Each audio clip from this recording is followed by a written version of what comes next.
Hi hello welcome to my mentor PSC. നമ്മൾ assistant prison ഓഫീസറാണല്ലേ, കഴിഞ്ഞ കുറേ ക്ലാസ്സുകൾ ഡിസ്കസ് ചെയ്തു. പരീക്ഷ ജനുവരി 24-ാം തീയതിയാണ്. കുറേ അധികം ആൾക്കാർ ഇങ്ങനെ കമൻറ്റ് ബോക്സിൽ ചോദിക്കുന്നുണ്ട് എന്നാണ് എക്സാം എന്ന്.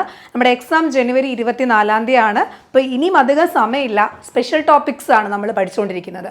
ജയിൽ വകുപ്പിൻ്റെ ഘടനകളും പ്രവർത്തന രീതികളും ഉൾപ്പെടുന്ന ഒരു ഭാഗം അല്ലേ, 5 മാർക്കിൻ്റെ ഭാഗം. കഴിഞ്ഞ ക്ലാസ് നമ്മൾ എന്തൊക്കെയാണ് പഠിച്ചേ? 2010 നിയമങ്ങൾ പ്രധാനപ്പെട്ട നിയമമായിരുന്നു the Kerala prisons correctional and services management act 2010. അപ്പോൾ കഴിഞ്ഞ ക്ലാസ്സിൽ നമ്മൾ ആ നിയമം കംപ്ലീറ്റ് ആയിട്ടുണ്ട്.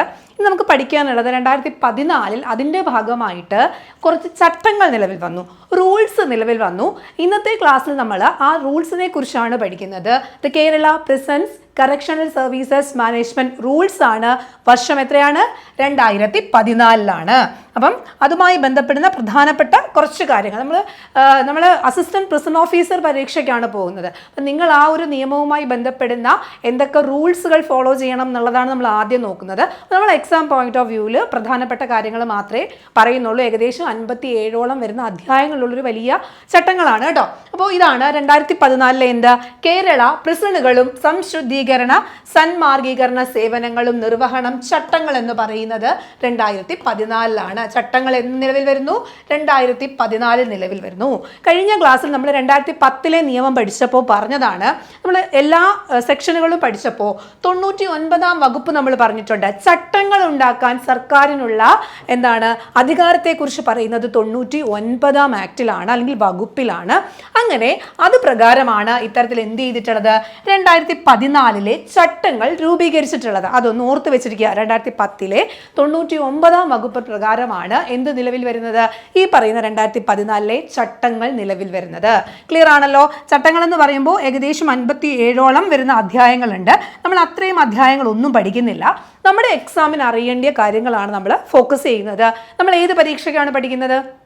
Assistant prison officer. അപ്പോൾ അസിസ്റ്റന്റ് പ്രിസൺ ഓഫീസറുമായി ബന്ധപ്പെടുന്ന കുറച്ച് ഭാഗങ്ങളുണ്ട് ഈ ചട്ടത്തിൽ. അത് തുടങ്ങുന്നത് ചട്ടം നമ്പർ 134 തുടങ്ങുന്നത്.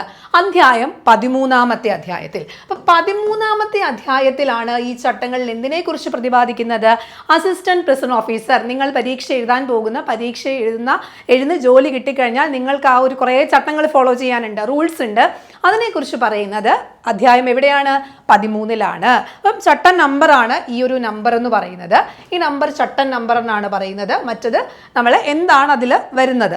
ആദ്യം തന്നെ തരംതിരിക്കലാണ്. അപ്പോൾ അസിസ്റ്റന്റ് പ്രിസൺ ഓഫീസർ എന്ന് പറയുമ്പോൾ 2 രീതിയിൽ തരംതിരിക്കണം എന്ന് പറയുന്നുണ്ട്.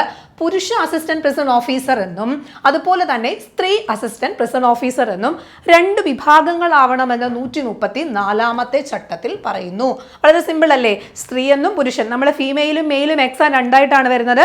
24-ാം തീയതി നിങ്ങൾ എഴുതാൻ പോകുന്നത് female assistant prison officer exam ആണ് അല്ലേ? മെയിലിന്റെ ഡേറ്റ് വന്നിട്ടില്ല. അപ്പോൾ 2 രീതിയിൽ തരം തിരിക്കണമെന്ന് അധ്യായം 13-ൽ 134-ാം ചട്ടത്തിൽ പറയുന്നു. ക്ലിയർ ആണല്ലോ? അതുപോലെ തന്നെ അടുത്ത ചട്ടം നോക്കാം, 135. സർക്കാർ സ്ഥിരം സംഖ്യാബലം നിശ്ചയിക്കുന്നത്.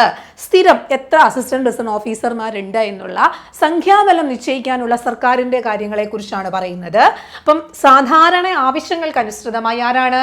സർക്കാർ കാലാകാലങ്ങളിൽ ഓരോ ജയിലിലെയും അസിസ്റ്റന്റ് പ്രിസൺ ഓഫീസർമാരുടെ സംഖ്യാബലം തീരുമാനിക്കണം എന്ന് പറയുന്നത് 135-ാമത്തെ ചട്ടം. 134 2ആയിട്ട് ഡിവൈഡ് ചെയ്യുന്നു.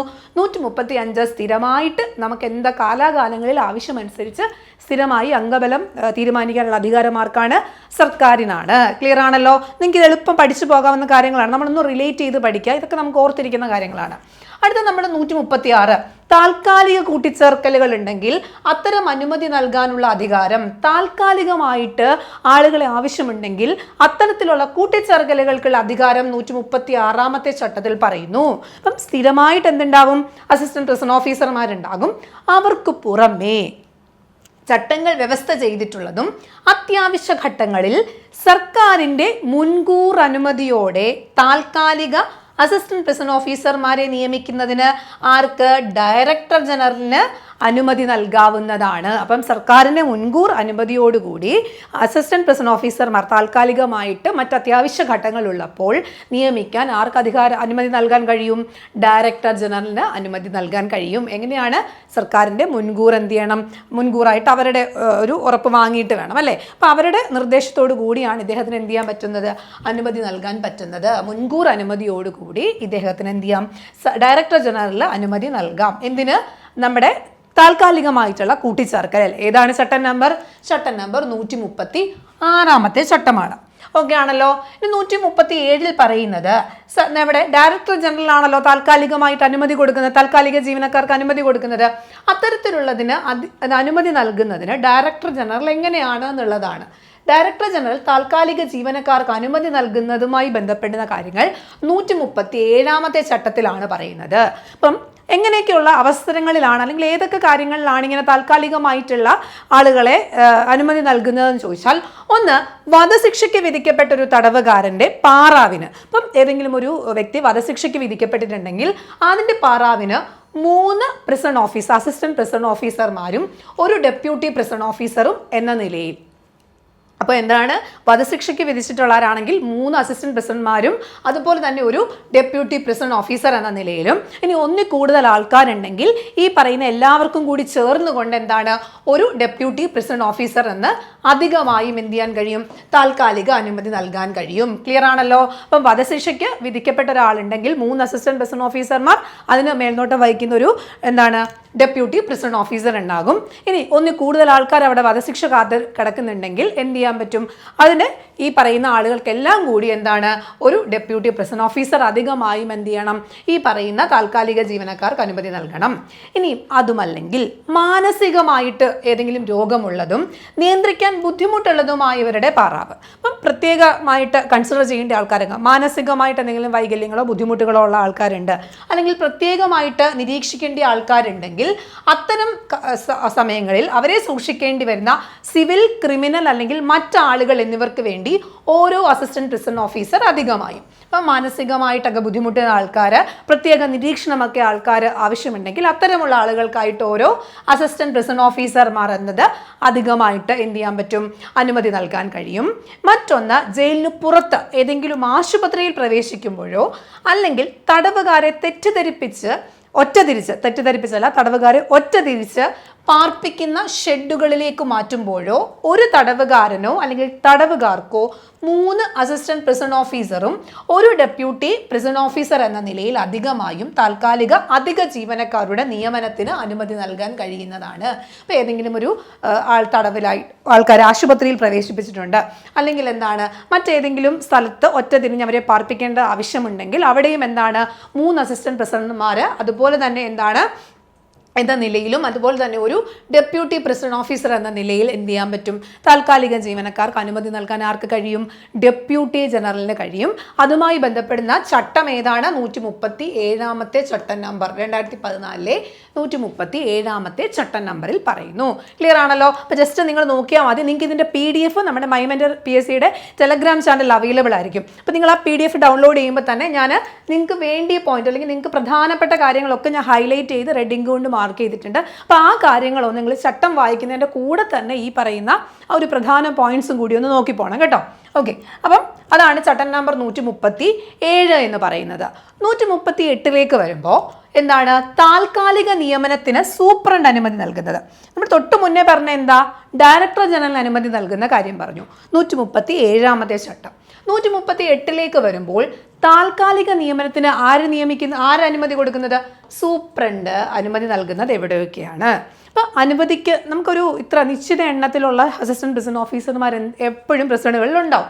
അപ്പം അങ്ങനെയുള്ള സാഹചര്യങ്ങൾ അധികം നമുക്ക് എണ്ണത്തേക്കാൾ കൂടുതൽ അനുവദിക്കപ്പെട്ടിട്ടുള്ള എണ്ണത്തേക്കാൾ കൂടുതൽ അസിസ്റ്റന്റ് പ്രിസൺ ഓഫീസർമാർ ആവശ്യമാകുന്ന ഘട്ടത്തിൽ അപ്പം അങ്ങനെ എന്തെങ്കിലും ഒരു കാര്യം സൂപ്രണ്ടിന് തോന്നിക്കഴിഞ്ഞാൽ അപ്പം എന്താണ് ഒഴിവാക്കാൻ പറ്റാത്തൊരു സാഹചര്യവുമാണ് എന്നുണ്ടെങ്കിൽ അത്തരം സാഹചര്യങ്ങളിൽ ഡയറക്ടർ ജനറലിൽ നിന്നും എന്താണ് മുൻകൂർ അനുവാദം വാങ്ങാൻ കഴിഞ്ഞിട്ടില്ലാത്ത സാഹചര്യം കൂടി ആവണം. അപ്പം ഒരു സ്ഥലത്ത് എണ്ണത്തേക്കാൾ കൂടുതൽ അസിസ്റ്റന്റ് പ്രിസൺ ഓഫീസർമാരുടെ ആവശ്യമുണ്ട്, പക്ഷെ എന്ത് ചെയ്യാൻ പറ്റിയിട്ടില്ല.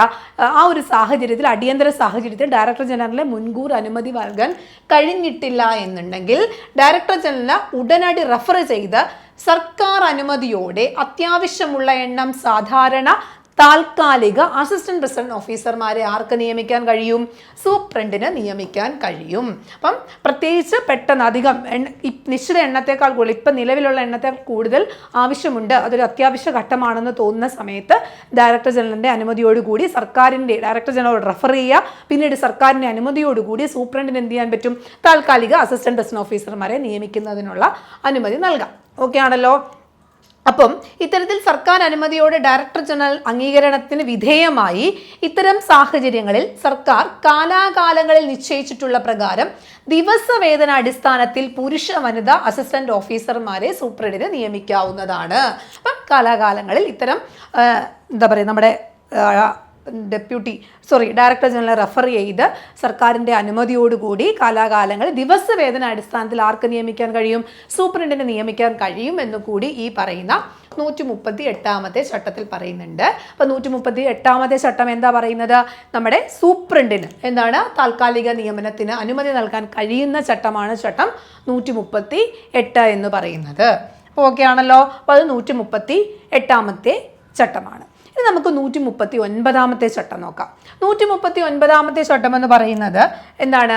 പുരുഷ അസിസ്റ്റന്റ് പ്രിസൺ ഓഫീസർ വിഭാഗം എങ്ങനെയൊക്കെയാണ് എന്നുള്ളതാണ്. അപ്പം പുരുഷ അസിസ്റ്റന്റ് പ്രിസൺ ഓഫീസർമാരെ ഏതൊക്കെ രീതിയിലാണ് കാറ്റഗറൈസ് ചെയ്യുന്നതെന്ന് ചോദിച്ചാൽ, ഒന്ന് പ്രിസൺ ഓഫീസറാണ്, മറ്റൊന്ന് ഗേറ്റ് കീപ്പർ ആയിട്ട് വരും, പിന്നൊന്ന് deputy prison officer, 4 assistant prison officer. അപ്പോൾ എന്തൊക്കെയാണ്?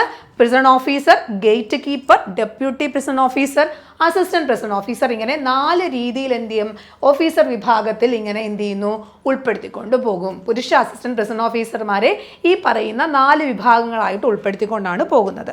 ക്ലിയർ ആണല്ലോ. അപ്പോൾ അത് ഏത് ചട്ടമാണ്? 139ാമത്തെ ചട്ടത്തിൽ പറയുന്നു. ക്ലിയർ ആണല്ലോ. 139 ശേഷം നമ്മൾ 140ലേക്ക് പോകുമ്പോൾ അവിടെ ഈ പറയുന്ന അസിസ്റ്റന്റ് പ്രിസൺ ഓഫീസർമാരുടെ യോഗ്യതയാണ് പറയുന്നത്. എന്താണ്?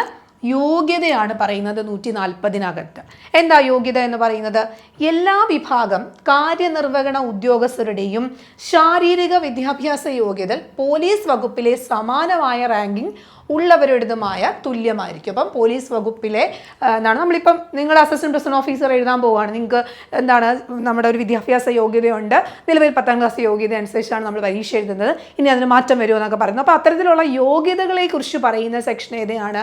സെക്ഷൻ അല്ല, നമ്മൾ ചട്ടം നമ്പർ എന്നാണ് പറയുന്നത്, 140 അപ്പം അസിസ്റ്റന്റ് പ്രിസൺ ഓഫീസർമാരുടെ യോഗ്യത, വിദ്യാഭ്യാസ ശാരീരിക യോഗ്യതകളെ കുറിച്ചൊക്കെ പറയുന്നത് 140ാമത്തെ ചട്ടത്തിലാണ്. ക്ലിയർ ആണല്ലോ. അപ്പോൾ അതാണ് 140ാമത്തെ ചട്ടം. ഓക്കെ. ഇനി അടുത്തത് നമുക്ക് 141 പറയണം. ചീഫ് അസിസ്റ്റന്റ് പ്രിസൺ ഓഫീസർ ഉണ്ട്. അപ്പം അത്തരത്തിൽ ചീഫ് അസിസ്റ്റന്റ് പ്രിസൺ ഓഫീസർമാരുടെ കർത്തവ്യങ്ങൾ എന്തൊക്കെയാണ് എന്ന് പറയുന്നതാണ് 141ാമത്തെ ചട്ടം. അപ്പം എന്തൊക്കെ കാര്യങ്ങളാണ് ചീഫ് അസിസ്റ്റന്റ് പ്രിസൺ ഓഫീസർ നോക്കേണ്ടത്? അപ്പോൾ അതിൽ പ്രിസൺ ഓഫീസർ ജോയിന്റ് സൂപ്രണ്ടും പൊതുവായ നിയന്ത്രണത്തിന് വിധേയമായി. അപ്പോൾ ജോയിന്റ് സൂപ്രണ്ടുണ്ട്, പ്രിസൺ ഓഫീസറുണ്ട്. ഇവർ ജോയിന്റ് സൂപ്രണ്ടിൻ്റെ എന്താണ് നിയന്ത്രണം അനുസരിച്ച് അസിസ്റ്റന്റ് പ്രിസൺ ഓഫീസർമാരുടെ തലവനായി, ചീഫാണ്, അപ്പോൾ സ്വാഭാവികമായിട്ടും അസിസ്റ്റന്റ് പ്രിസൺ ഓഫീസറിൻ്റെ കുറച്ചുകൂടെ ഉയർന്ന ഉദ്യോഗസ്ഥനാണ്, തലവനായും അവരുടെ ഉത്തരവാദിത്വവും ജയിൽ ചട്ടങ്ങളും നടത്തിപ്പും ജയിലിൻ്റെ പാറാവിൻ്റെ ഉത്തരവാദിത്വം. അപ്പോൾ ജയിലിൻ്റെ നടത്തിപ്പ്, ജയിലിൻ്റെ പാറാവ്, കാവലിൻ്റെ നടത്തിപ്പ്, ഇത്തരമുള്ള ഉത്തരവാദിത്തങ്ങൾ ചെയ്യുക എന്നുള്ളതാണ് ആരുടെ ഉത്തരവാദിത്വം? Chief assistant prison officer. അപ്പോൾ ഇതിൻ്റെ നിർവഹിക്കുന്നത്, നടത്തിപ്പുമായിട്ട് ബന്ധപ്പെടുന്ന കാര്യങ്ങളൊക്കെ എന്താണ് നിർവഹിക്കേണ്ട വ്യക്തിയാണ് ചീഫ് അസിസ്റ്റന്റ് പ്രിസൺ ഓഫീസർ. അപ്പോൾ എന്താണ്? അസിസ്റ്റന്റ് പ്രിസൺ ഓഫീസർമാരുടെ തലവനാണ്. അതുപോലെ തന്നെ അവരുടെ ഉത്തരവാദിത്തം, അവരുടെ ജയിലിൻ്റെ ചട്ടങ്ങൾ നടത്തിക്കുക, ജയിലിൻ്റെ പാറാവുമായി ബന്ധപ്പെടുന്ന ഉത്തരവാദിത്വം ഒക്കെ നിർവഹിക്കേണ്ട ഉത്തരവാദിത്തമാർക്കാണ്? ചീഫ് അസിസ്റ്റന്റ് പ്രിസൺ ഓഫീസറിനാണ്. അദ്ദേഹത്തിൻ്റെ കർത്തവ്യത്തിലാണ് അത് ഉൾപ്പെടുന്നത്. ക്ലിയർ ആണല്ലോ. ഇനി അതുപോലെ തന്നെ ലോക്കിങ്ങും ഉണ്ട്, അൺലോക്കിങ്ങും ഉണ്ട് അല്ലേ? ഇവരെ രാവിലെ ഒരു ജോലിയൊക്കെ ഉണ്ടെങ്കിൽ അവരെ സെല്ലിന് പുറത്തേക്ക് കൊണ്ടുപോകും, തിരിച്ച് വൈകുന്നേരം സെല്ലിന് അകത്തേക്ക് കയറും. അപ്പോൾ അങ്ങനെ സമയത്ത് ലോക്കിങ്ങിൻ്റെയും അൺലോക്കിങ്ങിൻ്റെയും സമയത്ത് പ്രിസൺ ഓഫീസർമാർ എന്ത് ചെയ്യണം? ലോക്കപ്പ് ഓഫീസറിനെ സഹായിക്കണം. ലോക്കപ്പ് ഓഫീസറിനെ സഹായിക്കണം. അതുപോലെ തന്നെ പകൽ സമയത്ത് പാറാവും സെൻട്രിയും ഒക്കെ ഈ ആഴ്ചയിൽ 2 പ്രാവശ്യമെങ്കിലും എന്ത് ചെയ്യണം, നിരീക്ഷിക്കുക, അല്ലെങ്കിൽ അത്തരം സന്ദർശനങ്ങൾ നടത്തുക. അതുപോലെ തന്നെ എന്തെങ്കിലും ക്രമക്കേടുകൾ വന്നാൽ ഫോറൻ നമ്പർ 4 പ്രകാരം സൂക്ഷിക്കുന്ന റിപ്പോർട്ട് ബുക്കിൽ രേഖപ്പെടുത്തുക. അപ്പം ഇത്തരം കാര്യങ്ങൾ, അതായത് എന്താണ്, പാറാവുമായിട്ട് ബന്ധപ്പെടുന്ന കാര്യങ്ങൾ നോക്കുക. ഈ പറയുന്ന ലോക്കിങ്ങിൻ്റെയും അൺലോക്കിങ്ങിൻ്റെയും സമയത്ത് കൃത്യമായി ആളുകൾ പോകുന്നുണ്ടോ, ആരൊക്കെ സെല്ലിൽ നിന്ന് പുറത്തോട്ട് പോകുന്നു, അല്ലെങ്കിൽ ആരെങ്കിലും മിസ്സിംഗ് ഉണ്ടോ, ഇത്തരം കാര്യങ്ങളൊക്കെ നോക്കുക. എന്തെങ്കിലും ക്രമക്കേട് കണ്ടാൽ അത് ഫോറൻ നമ്പർ 4 രേഖപ്പെടുത്തണമെന്ന് പറയുന്നു. അത് ചട്ടം നമ്പർ 141 ഇത് കൂടാതെ അസിസ്റ്റന്റ് പ്രിസൺ ഓഫീസർ ജീവനക്കാരുടെ ജോലി സമയ വിവരം, അപ്പോൾ ഓരോ അസിസ്റ്റന്റ് പ്രിസൺ ഓഫീസർമാർക്കും ഇത്ര ജോലി, എപ്പോഴാണ്, ഏത് സെക്ഷനിലാണ് ജോലി, അപ്പോൾ അവരുടെ ഹാജര് നോക്കുക. അത്തരം കാര്യങ്ങളൊക്കെ എന്ത് ചെയ്യണം, ചീഫ് അസിസ്റ്റന്റ് പ്രിസൺ ഓഫീസറാണ് നോക്കേണ്ടത്. അത് മാത്രമല്ല, സൂപ്രണ്ട് പ്രിസൺ ഓർഡർ ബുക്കിൽ രേഖപ്പെടുത്തി പുറപ്പെടുവിക്കുന്ന ഉത്തരവ് പ്രകാരം ചുമതലപ്പെടുത്തുന്ന മറ്റു കർത്തവ്യങ്ങൾ കൂടി എന്ത് ചെയ്യണം, പ്രിസൺ ഓഫീസർമാർ നിർവഹിക്കേണ്ടതാണ്. അപ്പോൾ പ്രിസൺ ഓഫീസർമാർ എന്ത് ചെയ്യണം, സൂപ്രണ്ട് എന്തൊക്കെ കർത്തവ്യങ്ങളാണോ അവർക്ക് കൊടുക്കുന്നത്, അവരുടെ ഡ്യൂട്ടിക്ക് അധികമായിട്ട് എന്തെങ്കിലും കർത്തവ്യങ്ങൾ കൊടുത്താൽ കൃത്യമായിട്ട് എന്ത് ചെയ്യണം, അത് നോക്കി തന്നെ പോകണം. ഓക്കെ ആണല്ലോ. അപ്പോൾ 141 പറയുന്നത് ചീഫ് അസിസ്റ്റന്റ് പ്രിസൺ ഓഫീസർ അല്ലെങ്കിൽ പ്രിസൺ ഓഫീസർമാരുടെ കർത്തവ്യങ്ങളാണ് പറയുന്നത്. അപ്പം എന്ത് ചെയ്യണം, കൃത്യമായി അവർക്ക് കൊടുക്കുന്ന പാറാവ് നോക്കുക, ജയിലിൻ്റെ മറ്റ് പ്രവർത്തനങ്ങൾ നോക്കുക, കാവൽ നിൽക്കും, പാറാവുമായിട്ട് ബന്ധപ്പെടുന്ന എന്താണ്, അവരുടെ എന്തെങ്കിലും ലോക്കിങ്ങിൻ്റെയും അൺലോക്കിങ്ങിൻ്റെയും ഒക്കെ സമയത്ത് എന്തെങ്കിലും ക്രമക്കേടുകൾ ഉണ്ടോ എന്ന് നോക്കുക. അത്തരം ക്രമക്കേടുകൾ ഫോറൻ നമ്പർ 4 റിപ്പോർട്ട് ചെയ്യുക. ഇനിയും അതുമല്ല, അവരുടെ ഹാജരുമായി ബന്ധപ്പെടുന്ന കാര്യങ്ങൾ നോക്കുക, അവരുടെ ജോലി വിവര പട്ടിക, അങ്ങനെയുള്ള കാര്യങ്ങളെക്കുറിച്ചൊക്കെ എന്ത് ചെയ്യുക, നോക്കുക എന്നുള്ളതാണ് അവരുടെ പ്രധാനപ്പെട്ട കർത്തവ്യമായിട്ട് പറയുന്നത്. ഇനി മറ്റൊന്ന്, അസിസ്റ്റന്റ് പ്രിസൺ ഓഫീസറുമായി ബന്ധപ്പെട്ടുള്ള 142 ചട്ടം ആയുധങ്ങളുടെ ചുമതലകൾ, ആയുധങ്ങളുടെയും മറ്റും ചുമതലകൾ. അപ്പോൾ ഈ ആയുധങ്ങൾ, വെടിക്കോപ്പുകളൊക്കെ തന്നെ യൂണിഫോമിൻ്റെയും ഉപകരണങ്ങളുടെയും അതുമായി ബന്ധപ്പെടുന്ന കണക്ക് സൂക്ഷിപ്പിക്കുന്നതിൻ്റെയും ചുമതല ആർക്കാണ്, പ്രിസൺ ഓഫീസർമാർക്കായിരിക്കും. അപ്പം ആയുധങ്ങളുമായി ബന്ധപ്പെടുന്ന കാര്യങ്ങൾ, വെടിക്കോപ്പുകൾ, അപ്പം പ്രിസണുമായി ബന്ധപ്പെടുന്ന ആയുധങ്ങൾ, വെടിക്കോപ്പുകൾ, അതുപോലെ തന്നെ അവിടുത്തെ യൂണിഫോമുമായി ബന്ധപ്പെടുന്ന കാര്യങ്ങൾ, അവിടുത്തെ ഓരോ ഉപകരണങ്ങൾ, ഇത്രയും ഇങ്ങനെയുള്ള എല്ലാ കാര്യങ്ങളെക്കുറിച്ചുള്ള ഉത്തരവാദിത്തം വരുന്നത് ആർക്കായിരിക്കും, പ്രിസൺ ഓഫീസറായിരിക്കും. അപ്പോൾ ഇതൊക്കെ സൂക്ഷിച്ച് വെച്ചിട്ടുണ്ടോ, കൃത്യമായി അതിനെക്കുറിച്ചൊക്കെ നോക്കേണ്ട ഉത്തരവാദിത്തം പ്രിസൺ ഓഫീസർക്ക് ഉണ്ടെന്ന് ചട്ടം നമ്പർ 142 പറയുന്നു. ആയുധങ്ങളുടെയും മറ്റും ചുമതലകളെ കുറിച്ച് പ്രതിപാദിക്കുന്നു. ഏതാണ് ചട്ടം നമ്പർ 142 ചട്ടം? ക്ലിയർ ആണല്ലോ. ഓക്കെ, ഇനി അടുത്തത് നമുക്ക് 143 പോവാം. 143 പോകുമ്പോൾ അസിസ്റ്റന്റ് പ്രിസൺ ഓഫീസർമാർക്കുള്ള കർത്തവ്യം ഏൽപ്പിക്കൽ. അപ്പോൾ എന്തൊക്കെ കർത്തവ്യങ്ങളാണ് അസിസ്റ്റന്റ് പ്രിസൺ ഓഫീസർമാർക്ക് ഏൽപ്പിക്കുന്നത് എന്നുള്ളതാണ്. ഒന്നുകിൽ ഏതെങ്കിലും ഒരു വാർഡ് അല്ലെങ്കിൽ ഒരു കൂട്ടം വാർഡുകളുടെ ചുമതല, ഒന്നുകിൽ വാർഡ് അല്ലെങ്കിൽ ഏതെങ്കിലും ഒരു ഗ്രൂപ്പ് വാർഡുകളുടെ ചുമതല, ഇല്ലെങ്കിൽ ഏതെങ്കിലും ഒരു വർക്ക്ഷോപ്പോ അല്ലെങ്കിൽ ഒരു കൂട്ടം വർക്ക്ഷോപ്പുകളുടെ ചുമതല, അല്ലെങ്കിൽ ജയിലിനകത്തോ പുറത്തോ ഒരു കൂട്ടം പ്രത്യേക തടവുകാരുടെയോ ഗ്യാങ്ങിൻ്റെയോ ചുമതല. പ്രത്യേകമായിട്ട് ശ്രദ്ധ ചെലുത്തേണ്ട, അല്ലെങ്കിൽ ഗ്യാങ്ങായിട്ട് ജയിലിലൊക്കെ ഉണ്ടെങ്കിൽ അത്തരം ആളുകൾക്ക് ഒരു ചുമതല കൊടുക്കും. ഇനിയും അതുകൂടാതെ മറ്റേതെങ്കിലും ഓഫീസ് ജോലി തുടങ്ങി സൂപ്രണ്ടോ ജോയിൻറ്റ് സൂപ്രണ്ടോ പ്രിസൺ ഓഫീസറോ പ്രത്യേകമായി ചുമതലപ്പെടുത്തുന്ന ഇത്തരം കർത്തവ്യങ്ങൾ ഡെപ്യൂട്ടി പ്രിസൺ ഓഫീസർ ഉൾപ്പെടെയുള്ള എല്ലാ അസിസ്റ്റന്റ് പ്രിസൺ ഓഫീസർമാരും നിർവഹിക്കേണ്ടതാണ്. അപ്പം ഇതെല്ലാം അവരുടെ ചുമതലകൾക്കായിട്ട് ഇത്രയും കർത്തവ്യങ്ങൾ അവരെ ഏൽപ്പിക്കാം. ഒന്നുകിൽ വാർഡ് അല്ലെങ്കിൽ വാർഡുകളുടെ ചുമതല, ഗ്യാങ്ങിൻ്റെ ചുമതല, പ്രത്യേക ശ്രദ്ധ വേണ്ട ആൾക്കാർക്കൊക്കെ പ്രത്യേകം എന്ത് ചെയ്യാണ്, ഡ്യൂട്ടി മാറി കൊടുക്കാം. അപ്പം ഇത്തരം ജോലികളൊക്കെ നോക്കുക. ഇത് കൂടാതെ മറ്റെന്തെങ്കിലും ഉത്തരവാദിത്തങ്ങൾ ഉണ്ടെങ്കിൽ അതും കൂടി ഈ പറയുന്ന ആളുകൾ എന്ത് ചെയ്യണം, നിർവഹിക്കണം എന്ന് പറയുന്ന ചട്ടമാണ് ചട്ടം 143 ചട്ടം. ക്ലിയർ ആണല്ലോ. അപ്പോൾ അതാണ് 143 നമ്പർ ചട്ടം എന്ന് പറയുന്നത്. ഓക്കെ, നമ്മൾ അസിസ്റ്റന്റ് പ്രിസൺ ഓഫീസറുമായി ബന്ധപ്പെടുന്ന 13ാമത്തെ അധ്യായമാണ് നോക്കുന്നത്. ഇനി 144 വരുമ്പോൾ ഇവരുടെ പൊതുവായ കർത്തവ്യങ്ങൾ എന്ന് പറയുന്ന ഒരു സെക്ഷനാണ് കൊടുത്തേക്കുന്നത്. അപ്പോൾ ഇത്തരം പൊതുവായ കർത്തവ്യങ്ങൾ എന്ന് പറയുമ്പോൾ കുറേ കൊടുത്തിട്ടുണ്ട്. ABCD എന്ന് പറഞ്ഞ് കുറേ കർത്തവ്യങ്ങളുണ്ട്. നമ്മൾ ജസ്റ്റ് ഓരോന്ന് വായിക്കാം, നിങ്ങൾ നോക്കിയാൽ മതി. ഇവിടെയും ഞാൻ ആ ഒരു റെഡ് മാർക്കിൽ നമുക്ക് വേണ്ട കാര്യങ്ങൾ മാർക്ക് ചെയ്തിട്ടുണ്ട് കേട്ടോ. അപ്പം ഏതെങ്കിലും എല്ലാ തടവുകാരും കൃത്യമായും ക്രമമായും ജോലി ചെയ്യുന്നുവെന്ന് ഉറപ്പുവരുത്തുക. അപ്പം എല്ലാ തടവുകാരും കൃത്യമായിട്ട് കൊടുക്കുന്ന ജോലി ചെയ്യുക എന്ന് ഉറപ്പുവരുത്തുക അവരുടെ കർത്തവ്യമാണ്. അതുപോലെ തന്നെ ആരെങ്കിലും അലസത, ജോലിയിൽ എന്തെങ്കിലും അലസത കാണിക്കുക, അല്ലെങ്കിൽ ജോലി ചെയ്യാൻ മടിച്ചിരിക്കുക, അത്തരമുള്ള കാര്യങ്ങൾ. ജയിൽ ചാടാൻ ആർക്കെങ്കിലും പ്ലാൻ ഉണ്ടോ? അത്തരം അല്ലെങ്കിൽ ജയിൽ ചട്ടങ്ങൾ ലംഘിക്കുന്ന ആരെങ്കിലും ഉണ്ടോ? അത്തരം കാര്യങ്ങളെക്കുറിച്ചൊക്കെ കൃത്യമായിട്ട് എന്ത് ചെയ്യുക, നോക്കുക. അത് ഉന്നത അധികാരികളിൽ ഈ പറയുന്ന റിപ്പോർട്ട് ഏൽപ്പിക്കുക എന്നുള്ളത് ഇവരുടെ എന്താണ് പൊതുവായ കർത്തവ്യത്തിൽ ഉൾപ്പെടുന്ന കാര്യമാണ്. ഇനി ഇവരൊരു ഗ്യാങ്ങായിട്ട് നിൽക്കുമ്പോൾ സ്വാഭാവികമായിട്ടും ജയിലിൽ കുറച്ച് ചട്ടങ്ങളുണ്ടാവും. അത്തരം അനാവശ്യമായിട്ട് എന്തെങ്കിലും സംസാരം ഉണ്ടാകുന്നുണ്ടോ, അത്തരം എന്താണ് ആരെങ്കിലും തമ്മിൽ വഴക്കുണ്ടാകുന്നുണ്ടോ, മറ്റെന്തെങ്കിലും ഇലക്ട്രോണിക് ഉപകരണങ്ങളൊക്കെ എന്താണ് സ്വാഭാവികമായിട്ടും തടവുകാർ അത്തരം എന്തെങ്കിലും കാര്യങ്ങൾ ഉപയോഗിക്കുന്നുണ്ടോ എന്നുള്ള കാര്യങ്ങളൊക്കെ നിരീക്ഷിക്കേണ്ട ഉത്തരവാദിത്തം എന്താണ് ഈ പറയുന്ന അസിസ്റ്റന്റ് പ്രിസൺ ഓഫീസർക്ക് ഉണ്ടായിരിക്കേണ്ടതാണ്. നിങ്ങളത് നോക്കിയാൽ മതി. എന്തെങ്കിലും അത്തരം ഉണ്ടെങ്കിൽ അത് റിപ്പോർട്ട് ചെയ്യുക എന്നുള്ളതും ആരുടെ ഉത്തരവാദിത്തമാണ്? അസിസ്റ്റന്റ് പ്രിസൺ ഓഫീസർമാരുടെ കർത്തവ്യത്തിൽ വരും. ഇനിയുള്ളതെന്ന് പറയുന്നത് സഞ്ചാര സമയം. തടവുകാർക്ക് ഒരു പ്രത്യേക സഞ്ചാര സമയമൊക്കെ കൊടുക്കുന്നുണ്ട്. ആ ഒരു സഞ്ചാര സമയം കഴിഞ്ഞ് ഇവർ അങ്ങോട്ടും ഇങ്ങോട്ടും ഒക്കെ അലഞ്ഞു തിരിയുന്നുണ്ടോ ഇല്ലയോ എന്നുള്ള നോക്കേണ്ട ഉത്തരവാദിത്വം അസിസ്റ്റന്റ് പ്രിസൺ ഓഫീസറിനാണ് കേട്ടോ. അപ്പം അത്തരം കാര്യങ്ങൾ നോക്കാനുള്ള കർത്തവ്യം ഇവരുടെ പൊതുവായിട്ടുള്ള മറ്റു ചുമതലകളുടെ ഉൾപ്പെടെ വരുന്നതാണ്. ഇനി അതല്ലാതെ ഏതെങ്കിലും ഒരു തടവുകാരൻ അവൻ്റെ താമസ സ്ഥലം വിട്ടു പോകുന്നില്ല, അങ്ങനെയുള്ള കാര്യങ്ങൾ നോക്കുക. അല്ലെങ്കിൽ എന്താണ് മറ്റൊരു താമസ സ്ഥലത്തേക്ക് തടവുകാരനുമായോ ജയിലിന് പുറത്തുള്ള ആൾക്കാരുമായിട്ടുള്ള യാതൊരു രീതിയിലുള്ള വിനിമയവും നടത്തുന്നില്ല. നിങ്ങൾക്ക് ഊഹിക്കാവുന്ന കാര്യങ്ങളൊക്കെ തന്നെയാണ്. ജയിലിനകത്ത് കിടക്കുന്ന ആൾക്കാർ അപ്പുറത്തെ ആൾക്കാരുമായിട്ട് എന്തെങ്കിലും ബന്ധപ്പെടുന്നുണ്ടോ, പുറത്തുള്ള ആൾക്കാരുമായിട്ട് മറ്റെന്തെങ്കിലും രീതിയിലുള്ള വരുന്നുണ്ടോ, അല്ലെങ്കിൽ അയാൾക്ക് അനുവദിച്ചിട്ടുള്ള താമസ സ്ഥലത്ത് നിന്ന് വേറൊരു താമസ സ്ഥലത്തേക്ക് അവർ പോകുന്നുണ്ടോ, ഇത്തരം കാര്യങ്ങളൊക്കെ നിരീക്ഷിക്കാനുള്ള ഉത്തരവാദിത്വം ആർക്കാണ്? അസിസ്റ്റന്റ് പ്രിസൺ ഓഫീസറിനാണ്. ഞാനിത് ജസ്റ്റ് ഓരോന്നായിട്ട് പ്രധാനപ്പെട്ട കാര്യങ്ങൾ ഇങ്ങനെ വായിച്ച് പോവുകയാണ്. കാരണം എന്ന് വെച്ച് കഴിഞ്ഞാൽ ഇത് നിങ്ങൾക്ക് കുറേ നേരം ഇങ്ങനെ ഇരിക്കുമ്പോഴേ നിങ്ങൾക്ക് തന്നെ ഇങ്ങനെ ഒരുപാട് ഞാൻ പഠിക്കുന്നുണ്ടെന്ന് തോന്നും, അല്ലെങ്കിൽ ഒരുപാട് സാധനം ഇത്രയൊക്കെ പഠിക്കണമെന്ന് തോന്നും. അങ്ങനെയൊന്നുമല്ല, നമ്മൾ ജസ്റ്റ് ഇങ്ങനെ നോക്കി അറിഞ്ഞിരുന്നാൽ മതി. നമുക്കൊരു ഓപ്ഷൻ കണ്ടു കഴിഞ്ഞാൽ ഉത്തരം എഴുതണം, അത്രയേ ഉള്ളൂ. ഇനി അടുത്തത് തടവുകാരുമായിട്ടുള്ള വിവിധ ചങ്ങാത്തങ്ങളിൽ നിന്നും അനാവശ്യ ആശയവിനിമയങ്ങളിൽ നിങ്ങൾ വിട്ടുനിൽക്കുക. അല്ലേ, തടവുകാരുമായിട്ട് ആവശ്യമില്ലാത്ത സംസാരത്തിനൊന്നും പോകണ്ട. അവരുമായിട്ടൊരു ഡിസ്റ്റൻറ്റ് റിലേഷൻ മാത്രം ഒരു ഡിസ്റ്റൻസ് ഇട്ട് മാത്രം നിന്നാൽ മതി എന്നാണ് ഈ നിയമത്തിൽ പറയുന്നത്, ചട്ടത്തിൽ പറയുന്നത് കേട്ടോ. ഓക്കെ. മറ്റൊന്ന്, തൻ്റെ ചുമതലയുള്ള ജയിലിൻ്റെ ഭാഗങ്ങളിൽ പൊടിയോ ചവറോ ഇല്ല എന്നും ഓവുചാലുകൾ വൃത്തിയാണെന്നും ഉറപ്പുവരുത്തുക. അപ്പം പോകുന്ന സറൗണ്ടിങ്സ് ഒക്കെ വൃത്തിയാണ് എന്നുള്ളത് നോക്കേണ്ട ഉത്തരവാദിത്വം അസിസ്റ്റന്റ് പ്രിസൺ ഓഫീസറിനെയാണ്.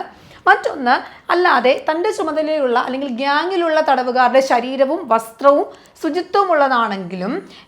ശുചിത്വമുള്ളതാണെന്നും അത്തരം തടവുകാർ ഉത്തരവിൻ പ്രകാരം അവർക്ക് അനുവദിക്കപ്പെട്ടിരുന്ന സമയങ്ങളിൽ കുളിക്കുന്നുവെന്നും കിടക്കുകളും വസ്ത്രങ്ങളും ഒക്കെ വൃത്തിയായിട്ട് സൂക്ഷിക്കുക എന്ന് നോക്കുക.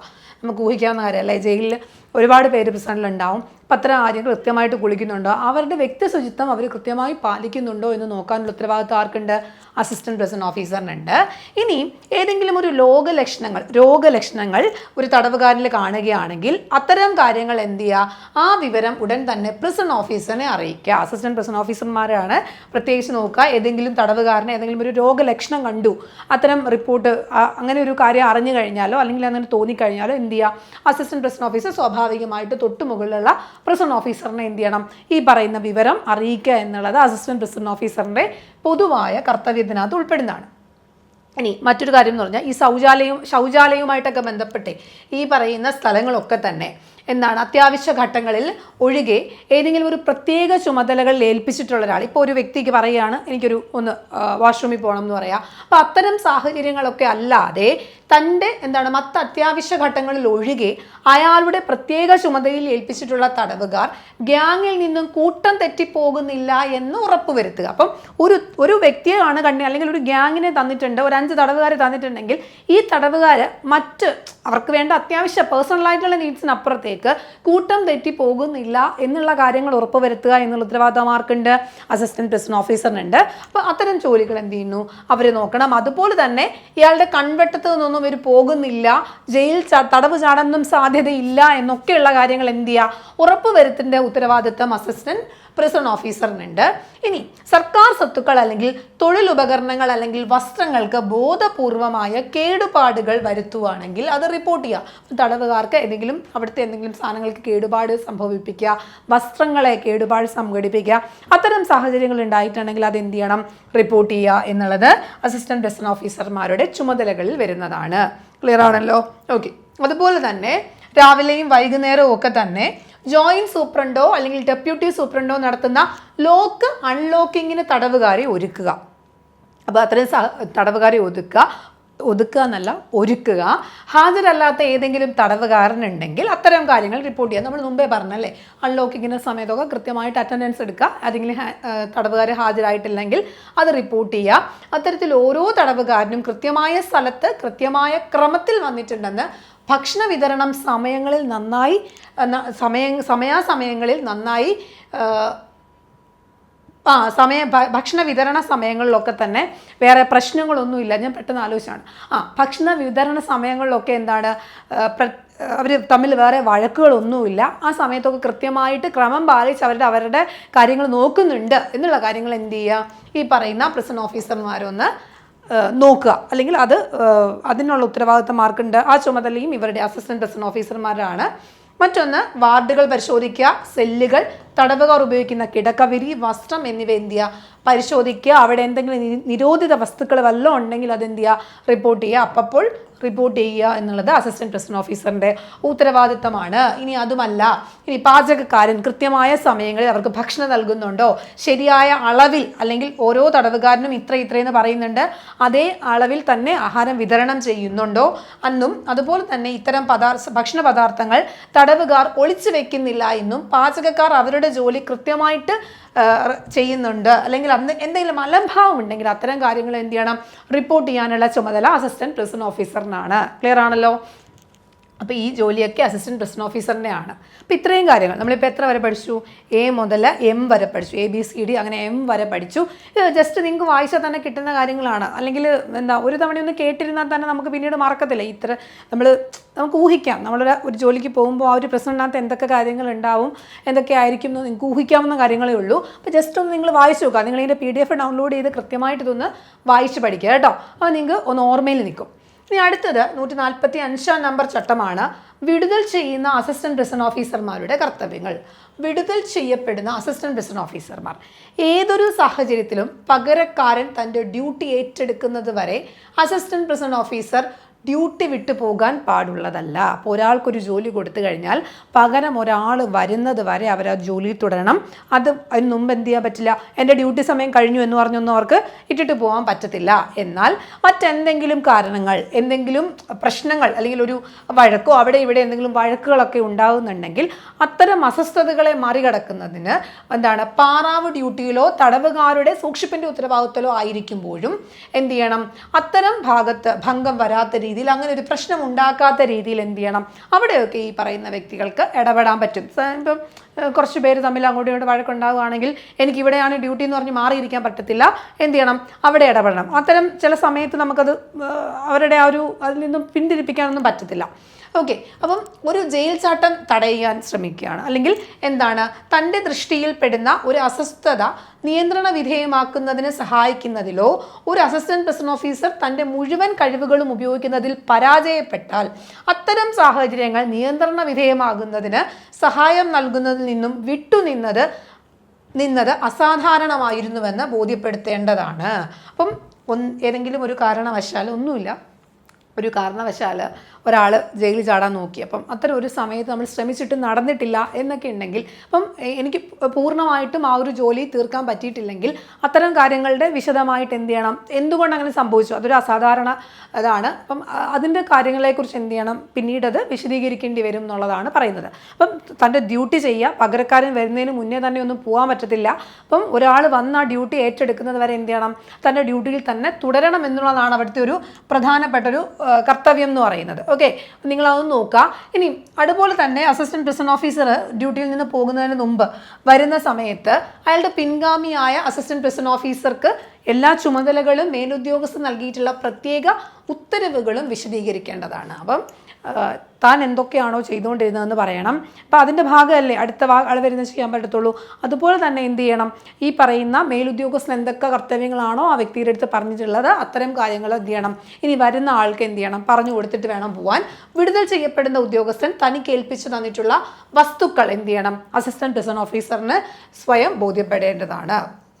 എന്തൊക്കെയാണ് ഉദ്യോഗസ്ഥനെ ഏൽപ്പിച്ച് തന്നിട്ടുള്ള വസ്തുക്കൾ എന്ന് വെച്ചാൽ ഒരാളുടെ ഉത്തരവാദിത്വം മറ്റൊരാളിലേക്ക് ഏൽപ്പിക്കുമ്പോൾ എല്ലാ കാര്യങ്ങളും കൃത്യമായി എന്ത് ചെയ്യണം നോക്കി കൃത്യമായിട്ട് കണക്കുകളും കൊടുത്തിട്ട് വേണം എന്ത് ചെയ്യാൻ വിടുതൽ ചെയ്യാൻ എന്നാണ് 130 എന്താണ് എത്രാമത്തെ സെക്ഷൻ നമ്മൾ പഠിച്ചുകൊണ്ടിരുന്നത് 140 എത്രയാണ് 145-ാമത്തെ ചട്ടം നമ്പറിൽ പറയുന്നത്. സെക്ഷനായിട്ടല്ല ചട്ടം നമ്പറായിട്ടാണ് പറയുന്നത്. ഓക്കെ, 145-ാമത്തെ ചട്ടമാണത്.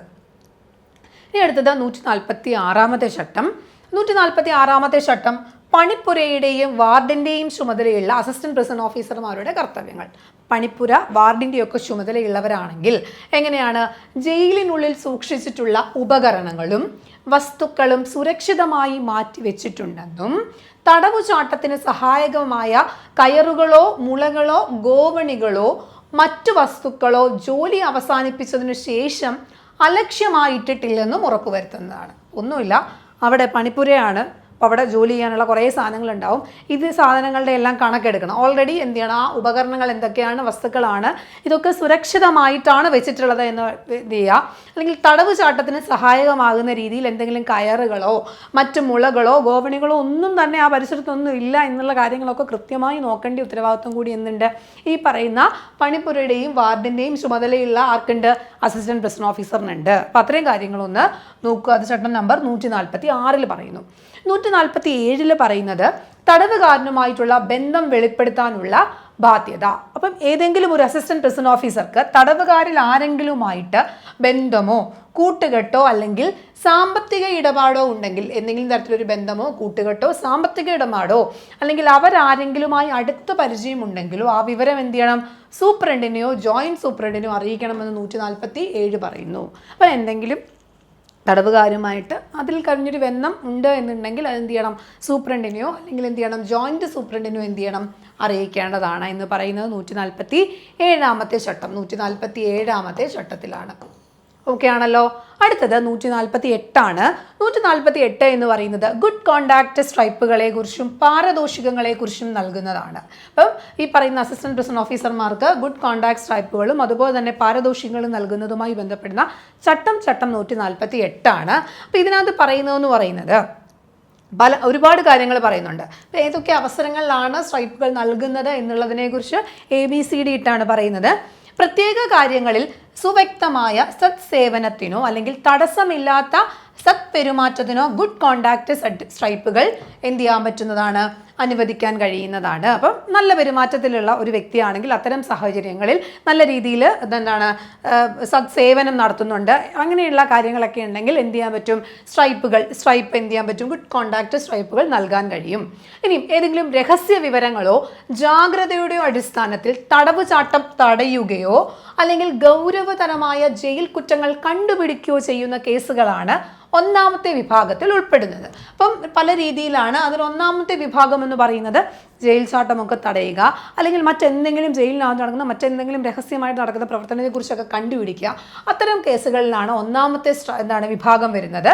അത്തരത്തിലുള്ള ഓരോ സേവനത്തിനും ഒരു സ്ട്രൈപ്പിൽ കൂടുതൽ നൽകാൻ പാടില്ലാത്തതും അതായത് ഡെപ്യൂട്ടി ഇൻസ്പെക്ടർ ജനറൽ നൽകേണ്ടതുമാണ്. അപ്പോൾ അങ്ങനെയുള്ള കാര്യങ്ങൾക്ക് ഒരു സ്ട്രൈപ്പിൽ കൂടുതൽ നൽകാൻ പാടില്ല. അത് എന്ത് ചെയ്യണം, ഡെപ്യൂട്ടി ഇൻസ്പെക്ടർ ജനറലാണ് നൽകേണ്ടത് ആണല്ലോ. അടുത്തത് തുടർച്ചയായ സത്പെരുമാറ്റത്തിന് ഒരു അസിസ്റ്റന്റ് പ്രിസൺ ഓഫീസർക്കോ ഡെപ്യൂട്ടി പ്രിസൺ ഓഫീസർക്കോ താഴെ പറയുന്ന നിരക്കിൽ ഗുഡ് കോണ്ടാക്ട് സ്ട്രൈപ്പുകൾ നൽകുന്നതാണ്. അപ്പോൾ എന്താണ്, തുടർച്ചയിൽ കൃത്യമായിട്ട് തൻ്റെ ജോലിയൊക്കെ കൃത്യമായി നൽകുന്ന നല്ല പെരുമാറ്റമുള്ളൊരു ഉദ്യോഗസ്ഥനാണെങ്കിൽ എങ്ങനെയൊക്കെയാണ്, 1 2 വർഷത്തെ തടസ്സമില്ലാത്ത സത്പെരുമാറ്റത്തിന് ഒരു സ്ട്രൈപ്പ്. 2 വർഷം തുടർച്ചയായിട്ട് നല്ല പെരുമാറ്റമാണെങ്കിൽ അതിനൊരു സ്ട്രൈപ്പ്. പിന്നീടുള്ള ഓരോ 2 വർഷത്തെ സത്പെരുമാറ്റത്തിനും ഒരു സ്ട്രൈപ്പും. എന്നാൽ 3 സ്ട്രൈപ്പിൽ കൂടുതൽ എന്ത് ചെയ്യാൻ പറ്റില്ല, ധരിക്കാൻ പാടുള്ളതല്ല. അതായത് സ്ട്രൈപ്പ് ചുവപ്പോ വെളുപ്പോ തുണിയുള്ളതും ഇടത്തെ മേൽകൈയിൽ ധരിക്കേണ്ടതുമാണ്. അപ്പം പിന്നീടുള്ള ഓരോ വർഷവും എന്ത് ചെയ്യണം, തുടർച്ചയായിട്ട് സത്പെരുമാറ്റം ഉണ്ടെങ്കിൽ 2 വർഷത്തേക്കുണ്ടെങ്കിൽ അത് കൊടുക്കാൻ പറ്റും. പക്ഷെ തുടർച്ചയായി 3 സ്ട്രൈപ്പുകൾ എന്ത് ചെയ്യാൻ പറ്റില്ല, ധരിക്കാൻ പാടില്ല. എന്ത് ചെയ്യണം, ചുവപ്പോ വെള്ളയോ തുണിയിലുള്ള ഇടത്തെ കയ്യിൽ എന്ത് ചെയ്യണം, ധരിക്കേണ്ടതാണ് എന്നുകൂടി ഇവിടെ എന്ത് ചെയ്യുന്നുണ്ട്, പറയുന്നുണ്ട്. അപ്പോൾ ഈ സ്ട്രൈപ്പുകൾ നൽകിക്കഴിഞ്ഞാൽ അത് എവിടെ ധരിക്കണം എന്നുള്ളതാണ്. അപ്പോൾ ഇതുമായി ബന്ധപ്പെടുന്ന അലവൻസുകളെ കുറിച്ചും ഈ പറയുന്ന സെക്ഷനിൽ പറയുന്നുണ്ട്. 3 ഗുഡ് കോണ്ടാക്ട് സ്ട്രൈപ്പുകൾ നേടിയിട്ടുള്ള ഒരു അസിസ്റ്റന്റ് പ്രിസൺ ഓഫീസർ ആണെങ്കിൽ അല്ലെങ്കിൽ ഡെപ്യൂട്ടി പ്രിസൺ ഓഫീസർക്കോ ഡെപ്യൂട്ടി ഇൻസ്പെക്ടർ ജനറലിന് ഒരു ഗുഡ് കോണ്ടാക്ട് അലവൻസ് അനുവദിക്കാവുന്നതും, അപ്പം 3 എണ്ണം നേടിയിട്ടുള്ള ഒരാൾക്ക് ഒരു ഗുഡ് കോണ്ടാക്ട് അലവൻസ് അനുവദിക്കാവുന്നതും അത്തരത്തിൽ അനുവദിക്കുന്ന ആനുകൂല്യം ഒരു വാർഷിക വേതന വർധനവിൻ്റെ തുകയ്ക്ക് തുല്യമായിരിക്കുന്നതുമായത് പ്രതിമാസം നൽകേണ്ടതുമാണ്. അപ്പം അത്തരം അലവൻസ് ഉണ്ടെങ്കിൽ അത് പ്രതിമാസം എന്ത് ചെയ്യണം, നൽകേണ്ടതാണ് എന്ന് പറയുന്നതാണ് ഈ പറയുന്ന അലവൻസ് എന്തെങ്കിലും ഉണ്ടെങ്കിലുള്ള കാര്യമാണ്. ഇനി എങ്ങനെയൊക്കെയുള്ള സമയങ്ങളിലാണ് ഈ പറയുന്ന ഗുഡ് കോണ്ടാക്ട് തടസ്സപ്പെടുന്നത് എന്ന് ചോദിച്ചു കഴിഞ്ഞാൽ, ഒരു വർഷത്തിൽ 1-ൽ കൂടുതൽ പ്രാവശ്യം പിഴ ശിക്ഷ ലഭിക്കുന്നതും 2 ബ്ലാക്ക് മാർക്ക് എന്തെങ്കിലും രീതിയിൽ 2 ബ്ലാക്ക് മാർക്ക് ഉണ്ടെങ്കിൽ ഇത് തടസ്സപ്പെടുന്നതാണ്. മറ്റൊരു കേസ് എന്ന് പറയുന്നത് വാർഷിക വേതന വർധനവ് തടയലോ അല്ലെങ്കിൽ സ്ഥാനക്കയറ്റം തടയലോ വേതനത്തിൽ നിന്നുള്ള റിക്കവറിയോ തരം താഴ്ത്തലോ അല്ലെങ്കിൽ ആദ്യ വിഭാഗത്തിലെ ഓരോ ഗുഡ് കോണ്ടാക്ട് തടസ്സത്തിനും അവസാനം നേടിയ ഒരു സ്ട്രൈപ്പും രണ്ടാം വിഭാഗത്തിൽ പെടുന്നതിന് എന്ത് ചെയ്യാൻ പറ്റും, ഓരോ ഗുഡ് കോണ്ടാക്ട് സ്ട്രൈപ്പിനും അവസാനം നേടിയ 2 സ്ട്രൈപ്പുകൾ നഷ്ടപ്പെടുന്നതാണ്.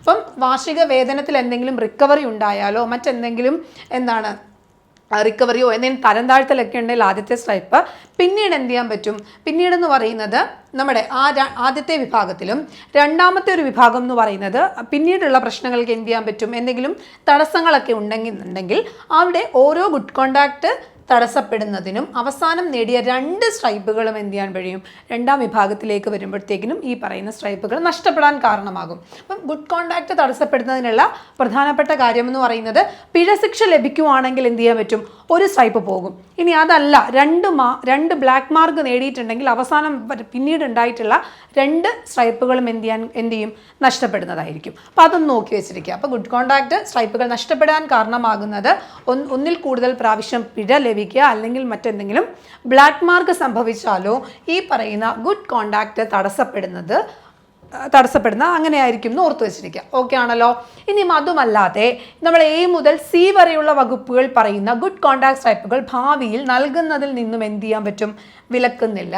ഗുഡ് കോണ്ടാക്ട്സ് നഷ്ടപ്പെടുന്ന ഒരു ഉദ്യോഗസ്ഥന് A മുതൽ C വരെയുള്ള വകുപ്പുകളിൽ പറയുന്ന ഗുഡ് കോണ്ടാക്ട് സ്ട്രൈപ്പുകൾ ഭാവിയിൽ നൽകുന്നതിൽ വിലക്കില്ല. അപ്പം പിന്നീട് ഭാവിയിൽ അത്തരം എന്തെങ്കിലും നല്ല പെരുമാറ്റമൊക്കെ ഉണ്ടായി കഴിഞ്ഞാൽ ഇതെന്ത് ചെയ്യില്ല, ഇതിനൊരു വിലക്കുണ്ടാവില്ല.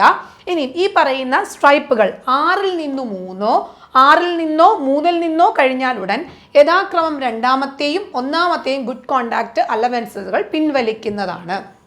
അപ്പോൾ 6-ൽ നിന്ന് കുറഞ്ഞാലോ 3-ൽ നിന്ന് കുറഞ്ഞാലോ ഈ പറയുന്ന അലവൻസുകൾ എന്ത് ചെയ്യുന്നതാണ്, പിൻവലിക്കുന്നതാണ്.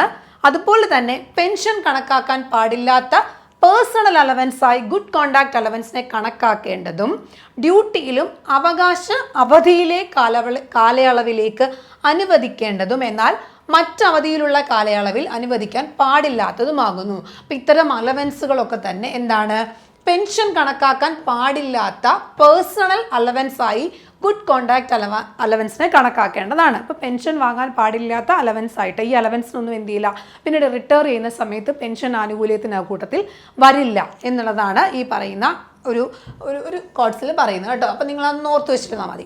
അതുപോലെ തന്നെ ഗുഡ് കോണ്ടാക്ട് സ്ട്രൈപ്പുകളും പാരദോഷ്യങ്ങളും അനുവദിക്കുന്നതും പിൻവലിക്കുന്നതും ഉദ്യോഗസ്ഥൻ്റെ സർവീസ് പുസ്തകത്തിൽ രേഖപ്പെടുത്തേണ്ടതാണ്. അപ്പം എന്ത് കാര്യമുണ്ടെങ്കിലും അത് അവർക്കൊരു ബ്ലാക്ക് മാർക്ക് ഉണ്ടായാലും അവർക്കൊരു നല്ല അലവൻസ് കിട്ടിയാലും അവർക്കൊരു സ്ട്രൈപ്പ് കിട്ടിയാലും മറ്റെല്ലാ കാര്യങ്ങളും എന്ത് ചെയ്യണം, അവരുടെ ബുക്കിൽ എഴുതണം. അവരുടെ ഒരു പുസ്തകമുണ്ടാകും, ഉദ്യോഗസ്ഥൻ്റെ സർവീസ് ബുക്കിൽ എന്ത് ചെയ്യണം, രേഖപ്പെടുത്തേണ്ടതാണ് എന്നുകൂടി ഈ പറയുന്നൊരു ചട്ടത്തിൽ പറഞ്ഞു പോകുന്നുണ്ട്. അപ്പോൾ എങ്ങനെയൊക്കെയാണ് സ്ട്രൈപ്പുകൾ നൽകുന്നത്, എപ്പോഴൊക്കെയാണ് നഷ്ടമാകുന്നത് എന്നുള്ളതാണ്. എന്തെങ്കിലും പിഴ നൽകിയാലോ അല്ലെങ്കിൽ എന്തെങ്കിലും ബ്ലാക്ക് മാർക്ക് സംഭവിച്ചാലോ ഈ പറയുന്ന അലവൻസുകൾ കട്ടാകും, അതുപോലെ തന്നെ സ്ട്രൈപ്പുകളും കട്ടാകും. അപ്പം നല്ല പെരുമാറ്റം പിന്നീട് അങ്ങോട്ട് നല്ല പെരുമാറ്റമൊക്കെ ഉണ്ടെങ്കിൽ നമുക്കിത് കൊടുക്കുന്നതിൽ തെറ്റില്ല എന്നും ഈ പറയുന്ന A മുതൽ C വരെയുള്ള വകുപ്പുകളിൽ സ്ട്രൈപ്പുകൾ നൽകുന്നതിൽ കുഴപ്പമില്ല എന്ന് പറയുന്നുണ്ട്. അപ്പം തുടർച്ചയായിട്ടുള്ള പെരുമാറ്റം, മറ്റെന്തെങ്കിലും രഹസ്യമായിട്ട് വിവരങ്ങൾ നൽകുക, ജയിൽ ചാട്ടമൊക്കെ പിന്നീട് എപ്പോഴെങ്കിലും ഒരു സ്ട്രൈപ്പ് പോയി കഴിഞ്ഞാലും ഇവരിങ്ങനെയുള്ള കാര്യങ്ങളൊക്കെ തുറന്നു കഴിഞ്ഞാൽ പിന്നീട് സ്ട്രൈപ്പ് കൊടുക്കുന്നതിൽ പ്രശ്നമില്ല എന്നും പറയുന്നുണ്ട്. ക്ലിയർ ആണല്ലോ. അപ്പം അത്രയും കാര്യങ്ങളാണ് സ്ട്രൈപ്പുകൾ നൽകുന്നതുമായി ബന്ധപ്പെട്ടുള്ള കാര്യങ്ങൾ. അപ്പം ഇത്രയും കാര്യങ്ങൾ നമ്മൾക്ക് അസിസ്റ്റന്റ് പ്രിസൺ ഓഫീസർ എന്ന് പറയുന്ന അധ്യായം 13-ലെ കാര്യങ്ങളാണ്. ഇനി നമുക്ക് നോക്കാനുള്ളത് നമ്മുടെ അധ്യായം 2022 നമ്മൾ പോകുന്നത്. വനിതാ തടവുകാർ അതുപോലെ തന്നെ യുവ തടവുകാരുമായിട്ടൊക്കെ ബന്ധപ്പെടുന്ന കാര്യങ്ങളാണ് നമുക്ക് ഇനി ഇതിൻ്റെ ബാക്കിയായിട്ട് നോക്കുന്നത്. ഇത്രയും നമ്മൾ നോക്കിയത് അസിസ്റ്റന്റ് പ്രിസൺ ഓഫീസറുമായി ബന്ധപ്പെടുന്ന നിങ്ങൾ ഏത് ജോലിയിലാണോ പ്രവേശിക്കുന്നത് ആ ജോലിയുടെ പ്രാഥമികമായിട്ടുള്ള നിങ്ങൾ എന്തൊക്കെ ജോലികളാണ് ചെയ്യേണ്ടത് അങ്ങനെയുള്ള കാര്യങ്ങളാണ് കേട്ടോ. ഓക്കെ, അപ്പോൾ നമുക്കിനി അധ്യായം 22 നോക്കാം. അധ്യായം 22 വനിതാ തടവുകാരാണ്. അവിടെ പ്രധാനമായിട്ട് 294 ചട്ടത്തിൽ വനിതാ ബ്ലോക്കിലെ പൂട്ടുകൾ എന്ന് പറയുന്നൊരു കാര്യമാണ്. അതായത് നമ്മൾ വനിതാ സെല്ലിൽ വനിതാ തടവുകാരെ പാർപ്പിച്ചിരിക്കുന്ന സ്ഥലത്തിലെ അതുപോലെ തന്നെ മുറികളിലെയും പൂട്ടുകൾ ജയിലിലെ മറ്റു വിഭാഗങ്ങൾ ഉപയോഗിക്കുന്നതിൽ നിന്നും വ്യത്യസ്തമായിരിക്കേണ്ടതും അവരുടെ മറ്റ് താക്കോലുകൾ ഉപയോഗിച്ച് വനിതാ ബ്ലോക്കിൻ്റെയും മുറികളുടെയും പൂട്ടുകൾ തുറക്കാവുന്നതുമായിരിക്കരുത്. എന്താണ് വനിതാ തടവുകാരെ അവരുടെ സെല്ലുകളിലെ അവരുടെ പൂട്ടുകളൊക്കെ തന്നെ ആ ആവശ്യത്തിന് പ്രത്യേകമായിട്ടുള്ള ആക്കിയിരിക്കണം. മറ്റ് പൂട്ടുകളിൽ നിന്ന് വ്യത്യസ്തമായിരിക്കണം. യാതൊരു കാരണവശാലും എന്ത് ചെയ്യാൻ പാടില്ല, മറ്റ് പൂട്ടുകൾ ഉപയോഗിച്ച് തുറക്കാൻ കഴിയരുത് എന്നുള്ളതാണ് ഈ പറയുന്ന 294 ചട്ടത്തിൽ പറയുന്നത്. അപ്പോൾ അത്രയും നോക്കിയാൽ മതി. വനിതാ ബ്ലോക്കിലെ പൂട്ടുകളാണ് 294 ചട്ടം. അടുത്ത 297 എത്തുമ്പോഴേക്കും വനിതാ തടവുകാരെ വിടുതലുമായി ബന്ധപ്പെടുന്ന കാര്യങ്ങളാണ്. അപ്പോൾ ഇവരെ വിടുന്നതുമായി മോചിപ്പിക്കുന്നതുമായി ബന്ധപ്പെട്ട് മോചന സമയത്ത് ഒന്നുകിൽ ബന്ധുക്കൾക്കോ അല്ലെങ്കിൽ സുഹൃത്തുക്കൾക്കോ ജയിലിൽ നിന്ന് കൂട്ടിക്കൊണ്ടു പോകുന്നത് കഴിയും വിധം സമയബന്ധിതമായി മുൻകൂർ അറിയിപ്പ് നൽകണം. വനിതാ തടവുകാരെ വിടുതൽ ചെയ്യുന്ന സമയത്ത് മുൻകൂർ എന്ത് ചെയ്യണം, അറിയിപ്പ് നൽകണം. ഇന്ന സമയത്ത് അവർക്ക് ജയിൽ മോചിതരാവുന്നതാണ് എന്ന് പറഞ്ഞ അറിയിപ്പുകൾ ബന്ധുക്കൾക്കോ അവരെ കൂട്ടിക്കൊണ്ടു പോകാൻ കഴിയുന്ന ആളുകൾക്കോ കൊടുക്കണം. ഇനി മോചന ദിവസം ഈ പറയുന്ന ബന്ധുക്കളോ സുഹൃത്തുക്കളോ ഒന്നും എത്തിയിട്ടില്ല എന്നുണ്ടെങ്കിൽ ഒരു ഫീമെയിൽ അസിസ്റ്റന്റ് പ്രിസൺ ഓഫീസറിനെ ചുമതലപ്പെടുത്തി വീട്ടിലേക്ക് അയക്കേണ്ടതും അല്ലെങ്കിൽ സർക്കാർ കെയർ ഹോമുകളിൽ അഥവാ അംഗീകൃത സർക്കാരിതര സന്നദ്ധ സ്ഥാപനങ്ങളിൽ ഏതാണ് സൂപ്രണ്ട് അഭികാമ്യം എന്ന് കരുതുന്നിടത്തേക്ക് അയക്കേണ്ടതുമാണ്. അപ്പം വീട്ടിൽ നിന്നൊന്നും ആരും വന്നിട്ടില്ല, അങ്ങനെ വിളിച്ചുകൊണ്ട് പോകാനും ഒന്നും അവർക്ക് ആരും വന്നിട്ടില്ല എന്നുണ്ടെങ്കിൽ ഒന്നുകിലൊരു ഫീമെയിൽ അസിസ്റ്റന്റ് പ്രിസൺ ഓഫീസറിൻ്റെ അകമ്പടിയോടുകൂടി അവരെ വീട്ടിലെത്തിക്കുക, അല്ലെങ്കിൽ സർക്കാരിൻ്റെ കെയർ ഹോമുകളിലേക്ക് അല്ലെങ്കിൽ സർക്കാരിതര സന്നദ്ധ സേവന സ്ഥലങ്ങളാണ്. അത് സൂപ്രണ്ടിന് ഏതാണോ അഭികാമ്യം എന്ന് ചോദിക്കുന്നത് ആ ഒരു സ്ഥലത്തേക്ക് അയക്കണമെന്നും പറയുന്നത് 297 വനിതാ തടവുകാരുടെ വിടുതലുമായി ബന്ധപ്പെടുന്ന കാര്യങ്ങൾ. ക്ലിയർ ആണല്ലോ?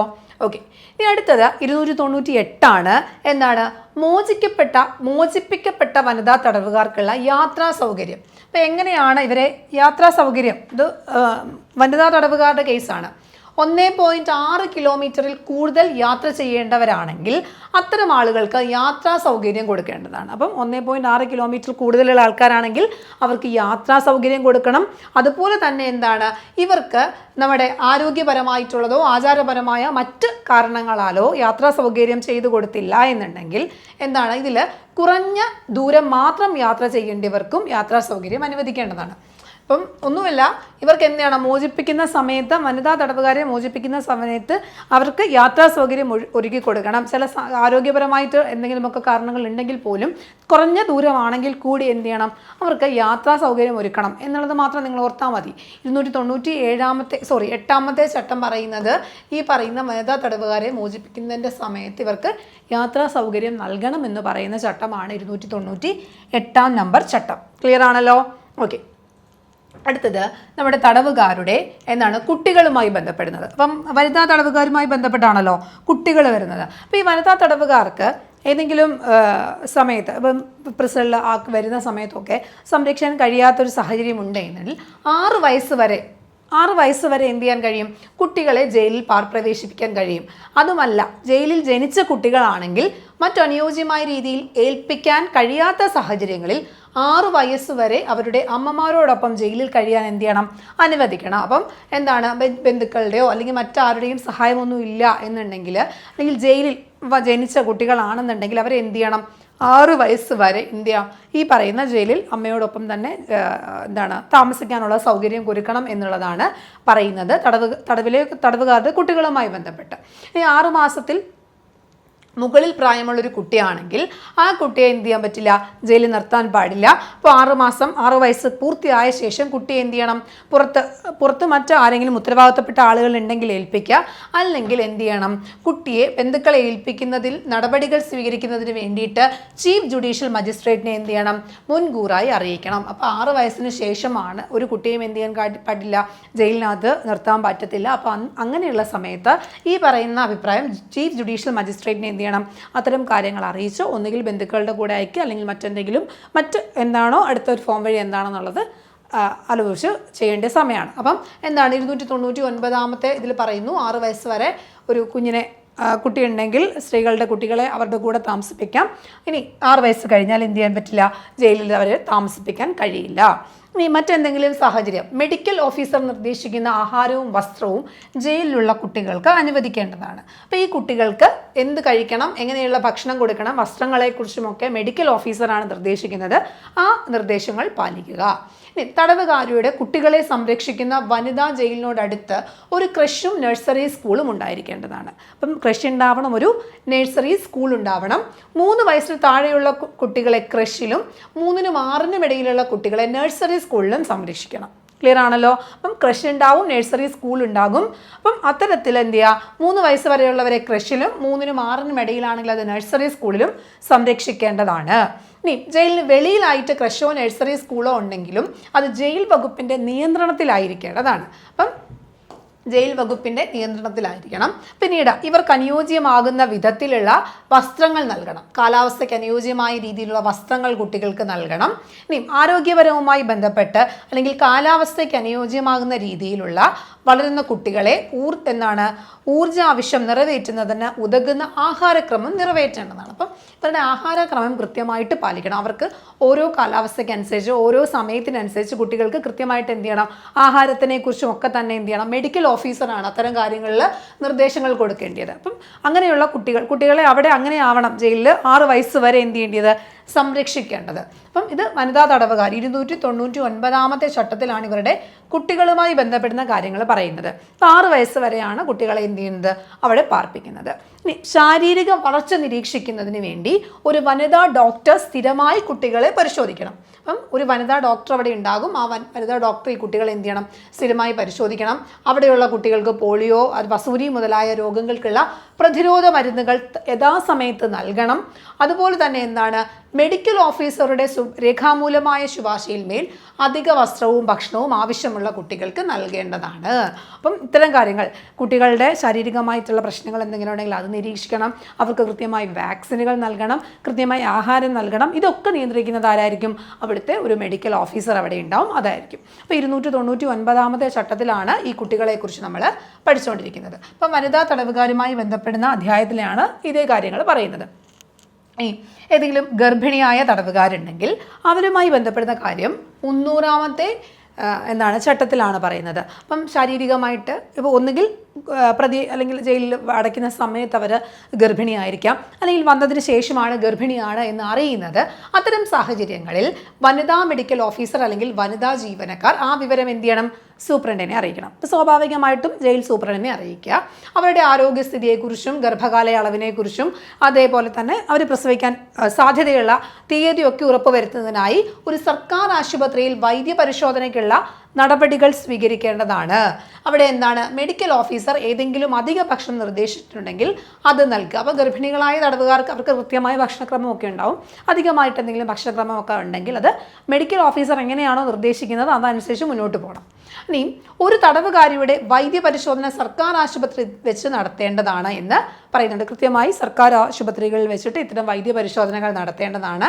യോഗ്യതയുള്ള മെഡിക്കൽ ഓഫീസറുടെ നിർദ്ദേശപ്രകാരം തടവുകാരിയുടെ പ്രസവത്തിന് മുമ്പും പിമ്പുമുള്ള പരിചരണം നടത്തേണ്ടതാണ്. അപ്പോൾ ജസ്റ്റ് നോക്കിയാൽ മതി, മെഡിക്കൽ ഓഫീസറാണ് ഇത്തരം കാര്യങ്ങളൊക്കെ എന്ത് ചെയ്യേണ്ടത്, നിർദ്ദേശം നൽകേണ്ടതെന്ന് കൂടി ഓർത്ത് വെച്ചിരിക്കാം. അപ്പോൾ ഇത്രയും കാര്യങ്ങൾ മാത്രമാണ് നമുക്ക് വനിതാ തടവുകാരെക്കുറിച്ച് പറയാനുള്ളത്. വനിതാ തടവുകാരുടെ കുട്ടികളെക്കുറിച്ച് അവർ പോകുമ്പോൾ അവർക്ക് യാത്രാ സൗകര്യം ഒരുക്കണം. ഇനി മറ്റൊരു കാര്യം എന്ന് പറയുന്നത് ഈ ഗർഭിണികളായ തടവുകാരുണ്ടെങ്കിൽ അവരുടെ കാര്യം. അപ്പോൾ നിങ്ങൾ പ്രത്യേകം ഓർത്തിരിക്കുക, ക്രഷും നഴ്സറി സ്കൂളും എന്നുള്ളത് ഓർത്തിരിക്കുക. ഇതിൻ്റെ നടത്തിപ്പ് മുഴുവൻ ജയിൽ വകുപ്പിനായിരിക്കും. ക്ലിയർ ആണല്ലോ? ഓക്കെ. അപ്പോൾ ഇത്രയും കാര്യങ്ങളാണ് വനിതാ തടവുകാരുമായി ബന്ധപ്പെടുന്ന കാര്യങ്ങൾ. ഇനിയുള്ളത് യുവ തടവുകാരാണ്. അധ്യായം 25 യുവ തടവുകാരുമായി ബന്ധപ്പെടുന്ന കാര്യം പറയുന്നത്. യുവ തടവുകാരെ സംബന്ധിച്ച് 324-ാമത്തെ ചട്ടം പറയുന്നത് ഇവരെ പാർപ്പിക്കുന്നതുമായി ബന്ധപ്പെടുന്ന കാര്യങ്ങളാണ്. 21 വയസ്സിന് താഴെയുള്ള ആളുകൾ ഉണ്ടെങ്കിൽ അത്തരം ഉള്ള തടവുകാരെ ജയിലുകളിൽ പാർപ്പിച്ചിട്ടുണ്ടെന്നുണ്ടെങ്കിൽ എന്ത് ചെയ്യണം? അവർ മറ്റ് വിഭാഗത്തിൽപ്പെട്ട തടവുകാരുമായിട്ടുള്ള സഹവാസമൊന്നുമില്ല, അല്ലെങ്കിൽ അവരുടെ സ്വഭാവമൊന്നും മറ്റുള്ളവരുടെ കൂടി ആ ഒരു പ്രായമല്ലേ, അങ്ങനെ ഒരു അവസരങ്ങൾ ഒഴിവാക്കുന്നതിനായി അവരെ എന്ത് ചെയ്യണം? ബോർസ്റ്റർ സ്കൂളിലേക്ക് മാറ്റുവാനുള്ള നടപടികൾ കൈക്കൊള്ളണമെന്ന് 324 പറയുന്നു. ഇപ്പം എന്താണ് 21 വയസ്സിൽ താഴെയുള്ള കൗമാരപ്രായക്കാരായ കുറ്റക്കാർ നമ്മൾ ഫസ്റ്റ് ക്ലാസ്സിൽ പഠിച്ചിട്ടുണ്ട്. അപ്പം അത്തരം കുറ്റക്കാരുണ്ടെങ്കിൽ അവരെ എന്ത് ചെയ്യണം? ബോർസ്റ്റർ സ്കൂളിലേക്ക് മാറ്റേണ്ടതാണ്. അവിടെ 325 അവിടുത്തെ അച്ചടക്കത്തെക്കുറിച്ചാണ് പറയുന്നത്. എല്ലാ യുവതടവുകാരും ഈ പറയുന്ന ബോർസ്റ്റർ സ്കൂളിലെ ഫിസിക്കൽ ട്രെയിനിങ്, അതുപോലെ തന്നെ ഇൻസ്ട്രക്ടർ നൽകുന്ന ഡ്രില്ലിലോ മാർച്ചിലോ അല്ലെങ്കിൽ മറ്റ് വ്യായാമം ചെയ്യുന്നതിനോ ദിവസവും 1 മണിക്കൂർ സമയം വ്യായാമം ചെയ്യേണ്ടതാണ്. 325 പറയുന്നത് ഈ പറയുന്ന ബോർസ്റ്റർ സ്കൂളിൽ കൃത്യമായ ഒരു ട്രെയിനർ ഉണ്ടാകും, അവിടെ 1 മണിക്കൂർ ഇവർ എന്ത് ചെയ്യണം? വ്യായാമത്തിൽ ഏർപ്പെട്ടിരിക്കണം എന്നുള്ളത് അച്ചടക്കം എന്ന് പറയുന്ന ഒരു സെക്ഷനിൽ ചട്ടം 325 പറയുന്നു. അപ്പോൾ ഇത് ആർക്കുള്ളതാണ്? യുവതടവുകാർക്ക് ബോർസ്റ്റർ സ്കൂളിൽ നടത്തുന്നതാണ്. ഇനി 3 മാസത്തിൽ കൂടുതൽ ശിക്ഷയുള്ള ഒരാളാണെങ്കിൽ പ്രാദേശിക ഭാഷയിൽ എഴുതുവാനും വായിക്കുവാനും ഗണിതവും ദിവസേന 1 മണിക്കൂർ പരിശീലിപ്പിക്കണം. അപ്പോൾ യുവതടവുകാരാണെങ്കിൽ അവർക്ക് എഴുത്തും വായനയും അറിയണമെന്നുണ്ടെങ്കിൽ പ്രാദേശികമായിട്ടുള്ള ഭാഷ എഴുതാനും വായിക്കാനും അതുപോലെ തന്നെ ഗണിതം കൂട്ടാനും കുറയ്ക്കാൻ അത്യാവശ്യം വേണ്ട ഗണിതമൊക്കെ അവരെ എന്ത് ചെയ്യണം? പഠിപ്പിച്ചിരിക്കണം. 1 മണിക്കൂർ പരിശീലിപ്പിക്കണമെന്ന് പറയുന്നുണ്ട്.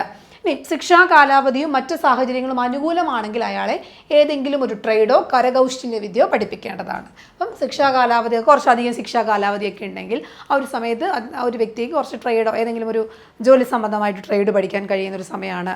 മറ്റെന്തെങ്കിലും കരകൗശല വിദ്യയൊക്കെ പഠിക്കാൻ കഴിയുന്നൊരു കാലം ഉണ്ടെങ്കിൽ അത്തരം കാര്യങ്ങൾ എന്ത് ചെയ്യണം? പരിശീലിപ്പിക്കണമെന്നും ഈ പറയുന്ന സെക്ഷനിൽ പറയുന്നുണ്ട്. ഓക്കെ ആണല്ലോ? അപ്പം അത് യുവതടവുകാരുമായി ബന്ധപ്പെടുന്ന സെക്ഷനാണ്. ഇനി ഇവർക്ക് ബാധകമായിട്ടുള്ള ചട്ടങ്ങൾ എന്ന് പറയുന്നത് 324 25 അപ്പോൾ ഇതുമായി ബന്ധപ്പെടുന്ന എല്ലാ വ്യവസ്ഥകളും അതുപോലെ തന്നെ ഈ പറയുന്ന യുവാക്കളായ തടവുകാർക്കും ബാധകമായിരിക്കുന്നതാണ്. അപ്പം 324 325 പറയുന്ന എല്ലാ വ്യവസ്ഥകൾ, ഈ ചട്ടങ്ങളിൽ പറയുന്ന എല്ലാ കാര്യങ്ങളും ആർക്ക് ബാധകമാണ്? യുവ തടവുകാർക്ക് ബാധകമാണ് എന്ന് പറയുന്നത് 326 പറയുന്നത്. ഇനി 326 നിന്ന് നമുക്ക് 327 പോകുമ്പോൾ ആക്ടിൻ്റെ പരിധിയിലുള്ള ശിക്ഷയെക്കുറിച്ചാണ് പറയുന്നത്. ഇനി ഏതെങ്കിലും പാഠങ്ങൾ പഠിക്കുന്നതിന് വിസമ്മതം കാണിക്കുകയാണ്, അല്ലെങ്കിൽ നമ്മൾ എന്തെങ്കിലും പറയുന്ന അവഗണിക്കുകയാണ് എന്ന് തോന്നുക, അല്ലെങ്കിൽ ഏതെങ്കിലും ജോലി കൊടുത്തിട്ട് ചെയ്യാതിരിക്കുകയാണെങ്കിൽ ഈ പറയുന്ന യുവ തടവുകാരനെ ആക്ടിൻ്റെ പരിധിയിലുള്ള കുറ്റം ചെയ്തതായി കണക്കാക്കപ്പെടുന്നതാണ്. അപ്പോൾ കൃത്യമായി കൊടുക്കുന്ന കാര്യങ്ങൾ ചെയ്യുന്നില്ല, പറയുന്ന കാര്യങ്ങൾ അനുസരിക്കുന്നില്ല എന്നുണ്ടെങ്കിൽ ഈ പറയുന്ന ആക്ടിൻ്റെ പരിധിയിലുള്ള കുറ്റങ്ങൾ ചെയ്തതായിട്ടാണ് എന്ന് പറയും. അതിനുള്ള ശിക്ഷ ലഭിക്കുമെന്ന് പറയുന്നത് 327 ചട്ടത്തിൽ പറയുന്നു. ഓക്കെ ആണല്ലോ? ഇനി അടുത്തത് 328 മോചനത്തിനുള്ള നോട്ടീസാണ്. 328 മോചനത്തിനുള്ള നോട്ടീസാണ്. ജയിലിലോ ബോർസ്റ്റർ സ്കൂളിലോ നിന്ന് മോചിതനാകുന്നൊരു തടവുകാരനെ ഏറ്റെടുക്കുന്നതിന് സഹായകമായ തരത്തിൽ അയാളുടെ മാതാപിതാക്കളെയോ ബന്ധുക്കളെയോ അല്ലെങ്കിൽ സുഹൃത്തുക്കളെയോ മോചന തീയതി യഥാസമയം നോട്ടീസ് നൽകി അറിയിക്കേണ്ടതാണ്. 328 ചട്ടം പറയുന്നത് ഒരു വ്യക്തിയെ, ഒരു യുവ തടവുകാരനെ മോചിപ്പിക്കുകയാണ് എന്നറിഞ്ഞു കഴിഞ്ഞാൽ, ബോർസ്റ്റർ സ്കൂളിൽ നിന്ന് അല്ലെങ്കിൽ മോചനിപ്പിക്കുന്നു അറിഞ്ഞു കഴിഞ്ഞാൽ അയാളുടെ മാതാപിതാക്കളെയോ ബന്ധുക്കളെയോ മറ്റ് സുഹൃത്തുക്കളെയോ ഒക്കെ എന്ത് ചെയ്യണം? ഈ മോചന തീയതി ഉൾപ്പെടെ എന്ത് ചെയ്തിരിക്കണം? അറിയിച്ചിരിക്കണം എന്ന് പറയുന്നത് 328 നമ്പർ ചട്ടത്തിലാണ്. ഓക്കെ ആണല്ലോ? അപ്പം ഇത്രയും കാര്യങ്ങളെന്ന് പറയുന്നത് നമുക്ക് യുവ തടവുകാരുമായി ബന്ധപ്പെടുന്ന പ്രധാനപ്പെട്ട അവരുമായി ബന്ധപ്പെടുന്ന കാര്യങ്ങളാണ്. നമ്മൾ ഏത് അധ്യായത്തിലാണ് പഠിച്ചത്? 25 അധ്യായത്തിലാണ് യുവ തടവുകാരുമായി ബന്ധപ്പെടുന്ന കാര്യങ്ങൾ പഠിച്ചിട്ടുള്ളത്. ഇനി നമ്മൾ നോക്കുന്നത് അധ്യായം 30 അധ്യായമാണ്. ഈ ഒരു റൂളിനകത്ത് നമുക്ക് ഇമ്പോർട്ടൻ്റ് ആയിട്ടുള്ളൊരു ഭാഗമാണ് അധ്യായം 30 പറയുന്നത്. അവധിയുമായി ബന്ധപ്പെടുന്ന കാര്യങ്ങളാണ്. അപ്പോൾ അവധിയുമായി ബന്ധപ്പെടുന്ന കാര്യങ്ങളെക്കുറിച്ച് നിങ്ങളൊന്ന് ജസ്റ്റ് നന്നായിട്ടൊന്ന് അറിഞ്ഞിരിക്കണം. കാരണം ചിലപ്പം ചോദ്യം ചോദിക്കാൻ ചാൻസ് ഉള്ളൊരു ഭാഗമാണ് ഈ അവധി. വിവിധ അവധികളുണ്ട്. അതാണ് 397 ചട്ടത്തിൽ പറയുന്നത്. 397 പറയുന്നത് വിവിധ അവധികളെ കുറിച്ചാണ്. അതിൽ 2 തരം അവധികളാണ് തടവുകാർക്കുള്ളത്. ഒന്ന് സാധാരണവും മറ്റൊന്ന് അടിയന്തര അവധി. അപ്പം സാധാരണ അവധിയുമുണ്ട്, അടിയന്തര അവധി, അങ്ങനെ 2 രീതിയിലാണ് അവധിയെക്കുറിച്ച് പറയുന്നത്. നമുക്ക് ആദ്യം സാധാരണ അവധിയെക്കുറിച്ച് നോക്കാം. സാധാരണ അവധി എന്ന് പറയുന്നത് ഒരു വർഷവും അതിലധികവും കാലത്തേക്ക് ശിക്ഷ വിധിക്കപ്പെട്ട സത്സ്വഭാവികളായിട്ടുള്ള തടവുകാർക്ക് ആകെ ശിക്ഷയുടെ 1/3 ഭാഗമോ 2 വർഷമോ ഏതാണോ കുറവ് അത്രയും അനുഭവിച്ചിട്ടുണ്ടെങ്കിൽ സാധാരണ അവധിക്ക് അർഹതയുണ്ടായിരിക്കുന്നതാണ്. അപ്പോൾ എന്താണ് സാധാരണ അവധിക്ക് ഒരു തടവുകാർക്ക് അർഹതയുണ്ടോ ഇല്ലയോ എന്ന് നോക്കുന്നതെന്ന് വെച്ച് കഴിഞ്ഞാൽ, 1 വർഷവും അതിലധികവും എന്താണ് കാലത്തേക്കുള്ള ശിക്ഷ വിധിക്കപ്പെട്ട ഒരു വ്യക്തി, ആ വ്യക്തികൾക്ക് എങ്ങനെയാണ് ആകെ ശിക്ഷയുടെ 1/3 ഭാഗമോ, അപ്പോൾ മൊത്തത്തിൽ ഒരു ശിക്ഷയുടെ 1/3 ഭാഗമോ അല്ലെങ്കിൽ 2 വർഷമോ ഏതാണോ കുറവ് അത്രയും അനുഭവിച്ചിട്ടുണ്ടെങ്കിൽ അത്തരം വ്യക്തികൾക്ക് എങ്ങനെയാണ് സാധാരണ അവധിക്ക് അർഹതയുണ്ടായിരിക്കുന്നതാണ്. അപ്പം സാധാരണ അവധിക്ക് എങ്ങനെയുള്ള ആളുകൾക്കാണ് അർഹതയുണ്ടായിരിക്കുന്നത്? ABCD അങ്ങനെയാണ് പറയുന്നത്. അങ്ങനെയാണെങ്കിൽ ഒരു കലണ്ടർ വർഷം ഒരു തടവുകാരന് 60 ദിവസത്തെ സാധാരണ അവധിക്ക് അർഹതയുണ്ട്. അപ്പോൾ ഒരു കലണ്ടർ വർഷത്തിൽ ഒരു വ്യക്തിക്ക് 60 ദിവസത്തെ സാധാരണ അവധിക്ക് എന്തുണ്ട്? അർഹതയുണ്ട്. അപ്പോൾ ഈ ഒരു അവധി എന്ന് പറയുന്നത് ഒറ്റയടിക്ക് ഒരു 60 ദിവസം എന്നല്ല കൊടുക്കുന്നത്. ഒരു തവണ അവധിയുടെ കാലയളവ് 15 ദിവസത്തിൽ കുറവോ 30 ദിവസത്തിൽ അധികമോ ആയിരിക്കരുത്. അപ്പം 15-30 ഈ ഒരു ഇടയിലാണ് ഒരു അവധി എന്ന് പറയുന്നത്. മാക്സിമം 60 ദിവസത്തെ അവധി കിട്ടും. പക്ഷെ എന്താണ് 15-30 എന്ന് പറഞ്ഞൊരു റീജിയൻ, 15-ൽ കുറവോ അല്ലെങ്കിൽ എന്താണ് 30-ൽ കൂടുതലോ ആവാൻ പാടില്ല. സാധാരണ അവധി ഒരു ത്രൈമാസത്തിൽ 15 ദിവസമോ അല്ലെങ്കിൽ ഒരു അർദ്ധവർഷത്തിൽ 30 ദിവസമോ കവിയാൻ പാടില്ല. 3 മാസത്തെ കണക്കെടുക്കുമ്പോൾ 15 ദിവസമോ അല്ലെങ്കിൽ ഒരു 6 മാസത്തെ കണക്കെടുക്കുമ്പോൾ 30 ദിവസത്തോ കൂടുതൽ എന്ത് ചെയ്യാൻ കഴിയില്ല, ഒരു വ്യക്തിക്ക് സാധാരണ അവധി ലഭിക്കാൻ കഴിയില്ല. അപ്പം നിങ്ങൾ ഈ അവധിയുടെ ഡേറ്റാസ് ഒന്ന് നോക്കി വെച്ചിരിക്കുക. എത്ര 60 ദിവസത്തെ സാധാരണ അവധിക്ക് അർഹതയുണ്ട്, 15-30 ഇടയ്ക്കാണ് ഈ അവധി വരുന്നത്. അതുപോലെ തന്നെ എന്താണ് ഒരു 3 മാസം എടുക്കുകയാണെങ്കിൽ 15 അവധിയും അല്ലെങ്കിൽ 6 മാസം എടുത്താൽ 30 അവധി, ഇതിൽ കൂടുതൽ എന്തുണ്ടാവാൻ പാടില്ല, സാധാരണ അവധി ലഭിക്കാൻ പാടില്ല. അത് 397-ാമത്തെ ചട്ടത്തിൽ പറയുന്നതാണ്. ഒരു തടവുകാരൻ അല്ലെങ്കിൽ തടവുകാരിക്ക് എങ്ങനെയാണ് നിശ്ചയിക്കപ്പെട്ടിട്ടുള്ളത് അത്രയും യാത്രാ സമയത്തിനും യാത്രാ കൂലിക്കും ഒരു കലണ്ടർ വർഷത്തിലെ 2 തവണയ്ക്ക് എന്ന തരത്തിൽ മാത്രമേ അർഹതയുണ്ടായിരിക്കത്തുള്ളൂ. ഇപ്പോൾ 2 തവണ ഒരു കലണ്ടർ വർഷം എടുത്താൽ 2 തവണയാണ് എന്താണ് യാത്രാ സമയത്തിലും യാത്രാ കൂലിക്കും. അപ്പം ഈ യാത്രാ കൂലിയൊക്കെ കൊടുക്കുമ്പോൾ എങ്ങനെയാണ് 2 പ്രാവശ്യം 2 തവണ മാത്രമേ എന്ത് ചെയ്യാൻ പറ്റത്തുള്ളൂ, അതിനൊരു തവണയ്ക്ക് അർഹത ഉണ്ടാവുകയുള്ളൂ. ഓക്കെ, അപ്പം തടവുകാരനായാലും തടവുകാരിക്കായാലും 2 പ്രാവശ്യം മാത്രമേ യാത്രാ കൂലിയൊക്കെ ലഭിക്കുകയുള്ളൂ. ഇനി അടുത്തത്, ജയിൽ തടവുകാരനെ സംബന്ധിച്ച് ഒരു അക്കൗണ്ടിലും പണം അവശേഷിക്കാത്തതും സ്വന്തം ചിലവിൽ യാത്രാക്കൂലി വഹിക്കാൻ കഴിയാത്തതുമായിട്ടുള്ള ആളുകളുണ്ടെങ്കിൽ അത്തരം തടവുകാർ അവധിയിൽ പോകുമ്പോൾ സർക്കാർ എന്ത് ചെയ്യണം, യാത്രാക്കൂലി അനുവദിക്കണം. ഇത് ചട്ടത്തിൽ എന്താണ് തടവുകാരൻ്റെ അക്കൗണ്ടിൽ ഉള്ളതായിട്ട് എന്താണ് സ്വകാര്യ പണമായിട്ടോ ഗ്രാറ്റുവിറ്റി ഇനത്തിലുള്ള തുകയിലോ ജയിലിലെ വേതനമോ ആയിരിക്കും. ഒരു വ്യക്തിക്ക് യാത്രാക്കൂലി കയ്യിലില്ല എന്നുള്ള ആൾക്കാരാണെങ്കിൽ അവർക്ക് എന്ത് ചെയ്യണം, സർക്കാർ അതിനുള്ള യാത്രാക്കൂലി നൽകി വിടണം. അത് ആ വ്യക്തിയുടെ എന്താണ് അയാൾ അവിടെ ചെയ്യുന്ന ജോലിയുടെ കൂലിയായിട്ടോ മറ്റ് വേതനമായിട്ടോ എന്ത് ചെയ്യുന്നുണ്ട്, കണക്കാക്കപ്പെടുന്നുണ്ട്. ക്ലിയർ ആണല്ലോ? ഓക്കെ ആണല്ലോ? അപ്പം അതൊന്ന് നോക്കിയിരിക്കുക. തടവുകാർ അവധിയിൽ പോകുമ്പോൾ സർക്കാർ എന്ത് ചെയ്യണം, യാത്രാക്കൂലി അനുവദിക്കണമെന്നും പറയുന്നുണ്ട്. മറ്റൊരു കാര്യം, സാധാരണ അവധിക്കുള്ള അർഹത നിശ്ചയിക്കുമ്പോൾ ഒരു വർഷത്തിൽ എങ്ങനെയാണ്, ഒരു വർഷത്തിൽ ഏതെങ്കിലും ഒരു ഭാഗത്ത് നിന്ന് തടവ് ശിക്ഷ പൂർത്തിയാക്കിയ ഓരോ മാസത്തിനും 5 ദിവസം വീതം. അപ്പോൾ ഒരു വർഷത്തിൻ്റെ ഏതെങ്കിലും ഒരു ഭാഗത്ത് നിന്ന് ഒരു വർഷം തടവ് ശിക്ഷ പൂർത്തിയാക്കിയിട്ടുണ്ടെങ്കിൽ എങ്ങനെയാണ് ഓരോ മാസത്തിലും 5 ദിവസം വീതം എന്നുള്ള കണക്കെടുത്തിട്ടാണ് എന്ത് ചെയ്യുന്നത്, സാധാരണ അവധിക്കുള്ള അർഹത നിശ്ചയിക്കുന്നത് കേട്ടോ. ഓക്കെ, അപ്പം അതും കൂടി ഒന്ന് നോക്കി വെച്ചിരിക്കുക. നിങ്ങൾ ഈ ഒരു കണക്കുകളൊക്കെ ജസ്റ്റ് ഒന്ന് വായിച്ചു പോവുക കേട്ടോ. ആദ്യത്തെ സാധാരണ അവധി ഡയറക്ടർ ജനറലും തുടർന്നുള്ള അവധി സൂപ്രണ്ടും അനുവദിക്കേണ്ടതാണ്. അപ്പോൾ ആദ്യം ഒരു സാധാരണ അവധി ഡയറക്ടർ ജനറൽ അനുവദിക്കണം, പിന്നീടുള്ളത് സൂപ്രണ്ട് അനുവദിക്കണം. എന്നാൽ അവധി വ്യവസ്ഥകൾ ലംഘിച്ചാൽ തുടർന്നുള്ള അവധി എന്ത് ചെയ്യണം, ഡയറക്ടർ ജനറൽ മാത്രം പരിഗണിക്കേണ്ടതാണ്. ഒരു വ്യക്തി അവധി ലംഘിച്ചു കഴിഞ്ഞാൽ, അവധി വ്യവസ്ഥ ലംഘിച്ചാൽ അത് ബാക്കിയുള്ള അവധിയെക്കുറിച്ചൊക്കെ ആര് തീരുമാനിക്കും, ഡയറക്ടർ ജനറൽ തീരുമാനിക്കും. ഇനി അവധിക്കുള്ള അർഹത കണക്കെടുക്കുമ്പോൾ തടവുകാരൻ ജുഡീഷ്യൽ കസ്റ്റഡിയിൽ കഴിഞ്ഞിരുന്ന കാലം അവധി അനുവദിക്കാനുള്ള അർഹതയ്ക്കുള്ള ശിക്ഷാകാലമായി കണക്കാക്കേണ്ടതാണ്. ഒരു വ്യക്തി ജുഡീഷ്യൽ കസ്റ്റഡിയിൽ കിടക്കുകയാണെങ്കിൽ ആ കാലം എന്ത് ചെയ്യണം, അവധി ലഭിക്കാനുള്ളൊരു കാലാവധിയായിട്ട് എന്ത് ചെയ്യണം, അനുവദിക്കാനുള്ള അർഹതയ്ക്കുള്ള ശിക്ഷാകാലമായിട്ട് കണക്കാക്കണമെന്നും ഈ ഒരു സെക്ഷനിൽ ഈ ഒരു ചട്ടത്തിൽ പറയുന്നുണ്ട്. ഇനി